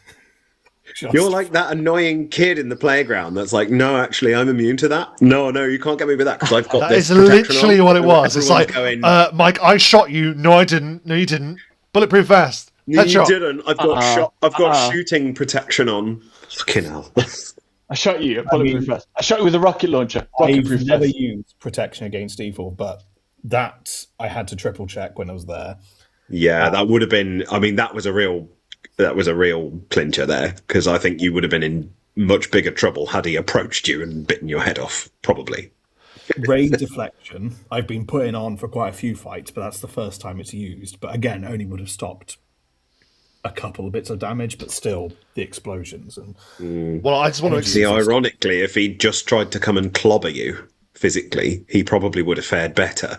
Yep. But you were very, very good at deflecting against all the infernal magic, which makes perfect sense for your character. So, And it also makes sense that a pit fiend would see someone with a giant hammer and think, I'll use magic against that one. Rather than... Yeah, so I actually, round by round, I'm happy to say that the Pit Fiend, because of the immense amount of capabilities it has, it comes with a Pit Fiend's tactics to tell you how best to use a Pit Fiend. oh, yeah, they do, So, don't they? Some of them. so prior to combat, it set up its blasphemy, it set up its unholy aura. It's a free action. It could have activated a fear effect, but I never got round to it because I was having to answer things. So round one, it says quicken fireball, and then if you can, mass whole person, but because you weren't in range, I couldn't do that. You all came into range. That then meant that he could then do the whole person. It didn't work. Crap. Meteor swarm didn't really go off as well as he had hoped. Then his next step would be to, once he's held you or meteor stormed you, to then come in with the vicious amounts of melee damage, which, as you rightly say, Matt, if he had gone in with first of all, he probably would have fared better. But regardless, He acted the way he would have done. I felt a little bit. I felt a little bit more tactically like that's how I should play things, but at the same time, it feels a bit less. no, Good. I was amazed by that. Just neg you a bit until I think you're negged enough that I can run in and do big damage. in that regards, yes. Felt very opportunist. I was going to run in with a few harm attempts with my belt of battle, but No, I think that turns out tactic he is was- quite good because it's like you do a load of stuff that negs it. Ansel's off to the side, which distracts it a bit from just fully focusing on Rebellios. yeah. And Rebellios is just smashing The it. thing with neg levels, negative, like innovating touch, because it's literally the most powerful thing Necromancer can do, I think. Like, no spell resistance, touch, no save, just touch armor class, because there is a save, but it comes later. They can restore the levels later, but that's it. And it's ridiculous, and I can do 7 of them for now. It goes up drastically, I think, next level. Shall we take a look at this pit? See what we can glean. I mean, we probably should have a little look, but I don't want to get too intimate with it. Yeah, you stand upon the edge, or as close to the edge as you dare, feet as far back as possible. Yeah, you crane forward. Yeah, you just see this unholy pit that yawns down into some absent space. You're confident that this will fall thousands of feet, and maybe eventually lead to the hells itself. But there's only one way to test that. Shove Rebellios. Jump in! Just like we always used to. There goes my hero. Aim for the bushes. Yes, he goes. Aim for the bushes. Pretty certain I've run out of spells to fly. We haven't done that in so long. Back in the day, just for context for viewers, back in the day when we used to play this off stream, when it was all like 3 a.m. and we found a big ledge, we would jump off the big ledge Off it straight away. every single time. Every time. We'd be like, there's a giant ledge. You can't even see the bottom. You're in the clouds. Let's do it. Why did we do that? Because we all wanted you to, I guess. And we don't usually do XP on recording either, but I feel like it would be appropriate to say to you what you, as level 15 characters, will Yes. learn from a challenge rating 20 encounter. I feel like we should just share that straight away, because I feel like this is an Please, achievement. The strangers have never beaten anything this big, ever. No, and we've beaten stuff not as powerful that we struggled a million times more with, and I think that's because I don't know whether you'd call it didn't underestimate or really overestimated. Like we were like, nah, I'm fairly certain at least one of us is going to die He's here. suggesting I that we was- took it seriously, and sometimes we don't, Matthew. I was No, I was it's not that we ready didn't. to We kill always you take with it this as seriously. well. It's just Yeah. So we knew because we've all encountered. It's such a well-known monster. We all knew roughly how powerful it was, as in it was way ahead of us. So we were like, okay, let's be as tactical as possible and really not completely screw ourselves. And yeah, and remember, of course, experiences awarded and then divided among you. So of course, a quarter of this is going to Dash Wild. I'm joking. What? I'm joking. we give to him. He's part of the party. Sneak attack. You will receive between you 27,000 XP. Oh my Jesus. god. 27,000 That is XP. 9,000 XP each, people. We level up to 16. You've Leveled up to level 20. We are on 122,056. So, And I think you're right. I think that is a level up. yeah, I think you were like 3 or 4 off, weren't you? Yeah. You weren't too far off. Boy, oh boy. I think we're probably well into the next level. Yes, well, we won't deal with that until next time. Oh yeah, But no, for we're not now, going to level up on stream, but it's nice to I'm have just the. gonna ask you guys, now that you Arcs. have looked down this terrible pit, what do you do? Is it my question about the pit? Yes. Is it a pit in reality? Like, is it an actual pit, or is it a pit through reality? Is it a meta Like a portal. pit? Yeah. It's sort of your Like a doorway. vision, Ansel, tells you that there's innate magical powers at work here, and while there is a physical space where you would fall for some time, eventually that would be taken over by a reality warping pit, which you imagine would take you to whatever pit of hell this pit fiend came from. So yeah, you would fall and then eventually channel through into some sordid black magic, and then you'd be transported. And my follow-up question: is there anything we can do about it? That is the pit. question, isn't Rid it? ourselves of the pit. If you want to get rid of the pit, well, I guess that's there is entirely up to some you. sort of closed portal spell, isn't There there? I is, thought there is, yeah, there is, yeah. One of my apparently I've got a spell for most occasions. I have a thing called Sign of Sealing. Oh, he's immune to portals, guys. I'm sorry, he's immune to portals. It doesn't matter. I'm wearing a portal-proof vest. Actually, yeah.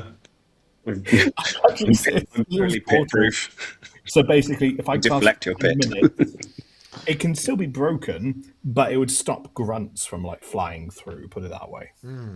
I don't know. So the large magical energy around it has gone for now. And we. The hunger's gone, yeah. The hunger's gone, but the pit itself remains, yes, correct. Yeah. I don't know if, like, to seal this, it might be a case of actually physically sealing it. Somehow. Like, bring Collapsing the through. place down. Yeah, like, collapse the place on it or something. You know, it's got to be something mega, which I don't know that I have anything that could do that at the moment, but we could find out if there's something in here or in this dungeon. There are a few magical devices Yes. in the area. I wonder if we can jury-rig them into a self-destruct sequence. I love Maybe. that. So there, yeah, And then run out. Or well, I mean, is there? Can we? Because we were going to go and speak to the artificer, right? Once we were done here, that's kind of a after we're finished. Let's go and chat to him. Is there? Do you think? Can a case be made for let's go talk to the artificer to see if that's an option for assistance as well? What doesn't he help us? Yeah, you can go speak to Artie if you want to go speak to Artie. We might say to him, look, this is our intention. We want to do this, and as a courtesy, in order to gain your help a little bit, we're telling you so that we're not going to bring the place down on you. Yeah, well, you have to Might gain us a bit of favour. Go and see what they think of that. But yeah, sure. Well, we want But to yes, speak there to are Arthur magical. regardless, don't we? Yeah, we so might as maybe we well do try that it. first, leave this for a minute, come back and give it some thought. Okay,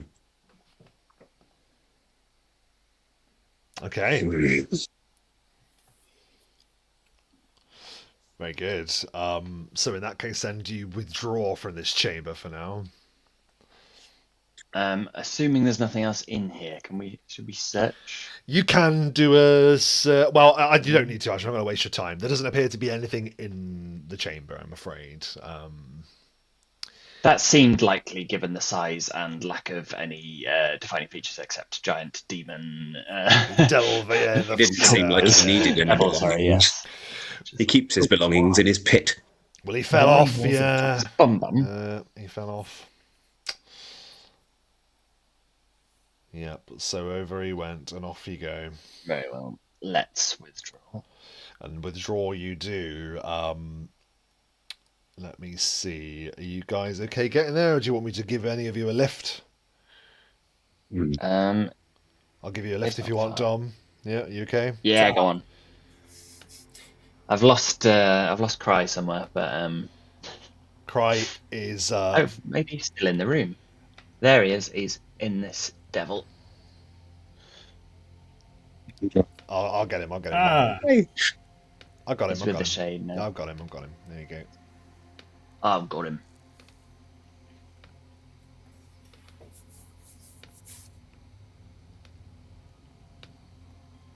Thank you.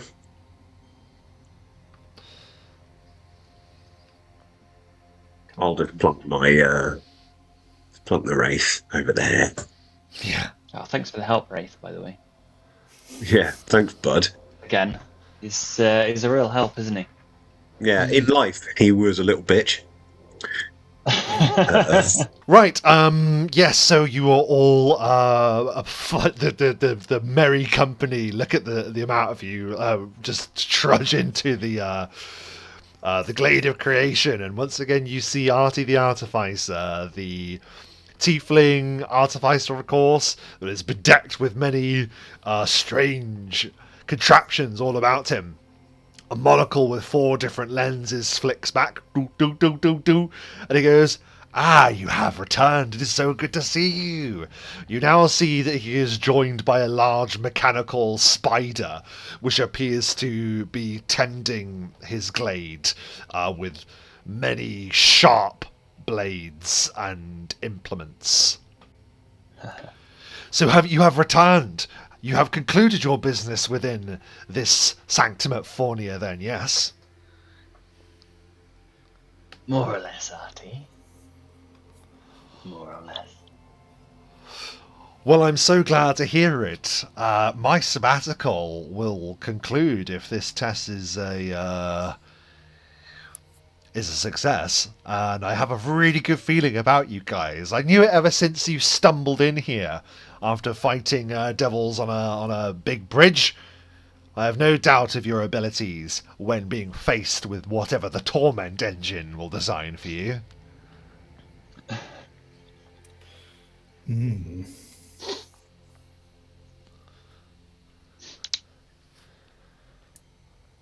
So it's really quite simple. If you go inside and you're able to surmount the task or challenge or torture that the torment engine faces you all with, if you're able to pass this test, then you will be able to return. If you fail, however, I'm afraid to say that returning might not be an option for you. But at least you can die safe in the knowledge that you've helped me with my research. And this test, is it a group exam or more of an individual effort? A group exam. It will combine those challenges that it feels best suited to all of you and present you with an experience that you will all be able to enjoy together. Though I don't suppose enjoy is the right word. Endure together, I suppose, would be the right terminology. And of course, let's not forget, if you are successful, then you can, of course, place your order to me for a single powerful magical item that I will create for you bespoke. And he grins a wide, devilish grin. What do you say, companions? Should we help dear Artie? Well, I mean, after that last encounter, Oh yeah, I feel like we should give it some, because I'm still under the effects of all the shit that I took that I never actually used, and I would like to go in with my massive armor class. So let's Yes, haste will stop, but with my immense protections. I'm gonna take a cure mod wounds while we're. I will have been healing myself gradually as we're walking around. I did. As I want to do. So I got a decent portion, but not as much as I need. 17. Fear if we can get something to aid us out of this, then let's go. Let's do it. yes, as you say something to All level in. this. Very good, says Artie, and he stands beside the great portal there, and it begins to churn and guggle and make all sorts of peculiar noises. The dichotomy or the juxtaposition of this beautiful nature surrounded by this dreadful sputtering machine that sort of like sparks and ignites some kind of portal entryway for you all to step through. And if you have all agreed, then you do so. And the feeling is not too dissimilar to when Ansel did a mishap with his teleport. There is a dreadful sudden lurch as you step in and feel like you're thrown one way and then the next, and then hurtling over and over and over as you are sprung through 1,000 different realities at once. You see all kinds of strange images as you pass through this tunnel of planar magic. You see on one hand like a great chamber of torturous equipment with thousands of people strung up and being tortured and slowly cooked alive, the quintessential hell experience. You see an endless losing battle where warriors who have been wanting to go to some kind of brilliant final battle where they are victorious over and over again are instead faced with defeat after defeat, shame after shame. You see dragons stripped of their hordes. You see yetis shaved of their fur. You see all kinds of horrendous images that could be the worst thing that any particular individual creature could experience. What then is the worst experience that the strangers could experience? The group of you are spat out of a portal that writhes and shimmies and then vanishes.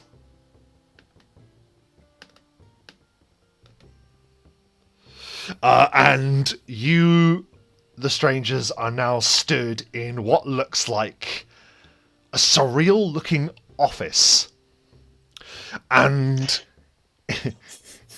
in the office, there is a single disgruntled-looking goblin who is writing in a ledger. The goblin does not look up when you arrive. Why does this weirdly feel like that? What was that show? Was it Nightmare or something where they wore the helmet? Sidestep to the sidestep left. to your left. Oh yeah, that was Nightmare. Yeah. Why does this feel like that show? Where we've got one random little NPC in the corner. Yeah, giving you like rhyming clues and stuff. Yeah. Yeah, I felt it's the colouring, I think, and something just in the music. It just felt very much like I was like, I don't know why I got a hit of nostalgia. Well, I'm glad to hear it. But for now, this goblin is just scratching his quill across some paper. Hello. And he goes, "Oh, you're finally here," the goblin says, looking at you. "At least, if you're who I think you are. What took you so long? We've been waiting an awfully long time." Who do you think we are? Well, Perhaps you'll be surprised. you're that mummers troop, are you not? I knew it was coming. Oh my god, I fucking knew it. It's the nightmare where you don't know your lines, isn't it? But I haven't learned them. You're the mummers that are known as the, and he just looks at a paper and squints, the strangers.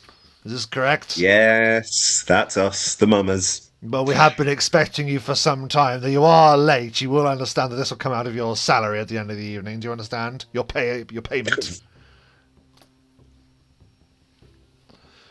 I mean, sure, that's on us. That is on us completely. It was very unprofessional. We apologise. Well, Please lead us to our performance space. it's not me that you'll need to be apologising for. It's to your audience that have waited for a very long time for you. Please, with me now. And the goblin hops off his chair and starts walking up this very long corridor. A corridor that seems to stretch out much further than it would originally appear. Let's go, chaps. So up you go. Yeah, so he walked to the door and sort of like just passes through the door and it swings shut before you get a good view of what's beyond. Well, go on then. It's locked. "Oh, I'm so sorry," you hear a voice through the door. "I'm so sorry, I didn't secure your passes, did I?" And from under the door, some like rolled up scraps of parchment just get shoved under the door. And each of them has your name scrawled across it but slightly spelled wrong, and the E in Ansel is backwards. "Come through now if you wish." Are we going to pick up the things that pass through the door? Yeah, I got my pass. You pick them up, and as you do, you glimpse up above you, and you have wandered into the most insane-looking place you have ever seen. Purple grass sways in the breeze. Trees of brilliant violets and blues with trunks of shining crystal and diamond glitter up at you. Strange festival tents have been erected around you, and there's a large crowd. And at the head of this vast audience, there is an even vaster stage, which is decorated with a massive theatrical curtain. And there, upon the stage, there stands a rather jubilant-looking figure with mummers, patterns, and motley decorating his robes. He has a great staff with many bells on it that rings, and he has a funny hat with many symbols and corks that hang off chains and strings. And he throws his arms wide and says, "Ladies and gentlemen, orcs and goblins and magical creatures, I am Bragadogo, your master of ceremonies for the evening, and it is my proud honour to introduce the hit Windward Plains Amateur Dramatic Society." And that is where we will leave our session tonight. For the new hell that is upon the strangers, that is right, you will endure amateur dramatics for your encounter. Oh dear. And we shall jump onto this screen here, as we always do at the end of the session. We ask our players our thoughts and feelings. And I think we should start with Matthew. What are your thoughts and feelings at the end of the session? Thoughts and feelings at the end of the session. Well, we got some lovely magic items at the beginning of the session. Definitely this session. Yeah, and glad we came across Dash again. That's pretty cool. We probably should have released him last time, but we were overly paranoid. It's such a delicate balance, isn't it? Because in the past we've had issues because we've not been paranoid enough. So you kind of go, and that may have been an error because we would have been in a better stead to start the combat Yeah. with the idolater. But hey ho, and I very much enjoyed the combat with the Pit Fiend. We were very effective. I think we also got a bit lucky in a couple of situations, but mostly this time it wasn't luck. Mostly it was because we were very effective. And we went in knowing we were going to be in a fight, right? We went in knowing we were going to be in a fight. We used all of our little bonuses and boosters, and also we had Rebellios, who appears to be God's divine wrath. Just immune. Just immune to everything. I'm And also immune to the does campaign. quite some damage in a round. So we're all a bit like, well, okay, you go first. But yeah, no, it went really well. Thoroughly enjoyed it, and I'm amazed we've leveled up so fast this time. But In a blink of an eye, yes. Fantastic. And Dom, what are your thoughts and feelings at the end of the session? Well, personally, my main thoughts and feelings, I'm very excited to see some theatre next time. yeah, But I also really enjoyed the session. I especially enjoyed the Pit Fiend and dealing with that. It was one of those times where I thought, I'm not going to get to do anything, and then I did. I managed to get off some attacks and not just get locked. Stuck. that was really awesome to see actually Ansel being in there. Yeah, it's a nice feeling when like the roadblock hits you and then you overcome it rather than just getting absolutely flattened by the roadblock. So that was kind of perfect, I felt. And yeah, Rebellios is just a combat monster, isn't he? Bless him. He is. And this is why I left Mike to last, because I think he's earned the final say of the players. What are your thoughts and feelings at the end of the session, Michael? Yeah, as a celestial blooded sorcerer in a wee pocket of hell, it's if Rebellios was more inclined to be a barbarian, then perhaps this is what would be triggering his rage. But as he's chaotic good, I like to think that that's somewhat, grinding him up a bit. But yeah, I think knowing it was a Pit Fiend from the word go really helped prepare certain defenses there, which, yeah, just a combination of spell protection from evil and energy resistance, and really just immunity. Just immunity. I will say though, two things. One, having come from about 7.5 weeks of student drama, another going into amateur dramatics now is another layer of hell I wasn't ready for. I hadn't thought that. That's very funny. Well, you're going to show them how it's done because you'll remember they addressed you as the mummers, the strangers, who have to tread the boards. It seems. Yeah. Yes. Oh, that's worse, if anything. The one thing that struck me, I think, more than anything else, was when Ansel, you were saying, it's engulfed in all these shadows in the fight, and all I could think of was the synergy with Sylaster would have been beautiful there. Yeah. But on the other hand, Rebellios being a beacon and absolutely smashing with his spells, and I imagine gets another spell at level 8, so that's another level of immunity coming your way. So I'm intrigued. But yes, great session as always, and who knows what happens when we tread the boards. Absolutely. And just as a point for me, I knew that I didn't want to be resistant to you finding out that it was a Pit Fiend. In fact, my initial plan is that you would open the door and you would be challenged by the creature. So you had the chance to go, is this something we want to do? I didn't want to ambush you with... and remember, this was prepared for when it was Sylaster as well, so it's not like I've gone, oh, Rebellios is insanely powerful, I'll throw a Pit Fiend in him. No, it's been there from the beginning. So I wanted you to go into the nice when challenge. you recognise the monster, isn't it? Because you know just how tough it is. It almost allows you that moment of going, oh shit. But then it's Whereas also, if you don't know what it is, you it's don't also know what your choice, because it was an optional contest. I was like, I'm just going to put this here. I know they probably will say yes, because I could count on my hand the amount of times you've actually turned down a fight when we played D&D. But you know what I mean? Like, I wanted you to know what you're up against, and then choose to do it, and then see what happens. And it could not have gone better for the strangers. And part of me initially had a level of disappointment that the Pit Fiend got defeated so handily, because I just played it literally from the stats. They're literally here. So, as written, a Pit Fiend. But then I thought about it, I was like, no, it's better in the way that we play, that sometimes it goes your way, sometimes it doesn't. In this case, it really went your way in a great way, and I'm buzzed that you guys had the tools just to fucking handle it. And that Rebellios had, like, that circle of protection or whatever. Yeah, man. Yeah. That, just all these little things that saved the encounter, that allowed you to just basically bite through, like, I think your description of it was perfect, Mike, that you come through all these obstacles, got to him, and fucking killed him. And it's pretty sweet. So yeah, that's us, and yeah, next time we are going to be enjoying some amateur dramatics from the strangers. But until then, if you like the video, give us a like. If you'd like to see more like it, give us a subscribe. And of course, as we always say on this channel, bone them rolls. Bone them rolls. Don't tell your mum. And don't tell your mum. Don't tell your mum. Walk your dogs. Walk your dogs.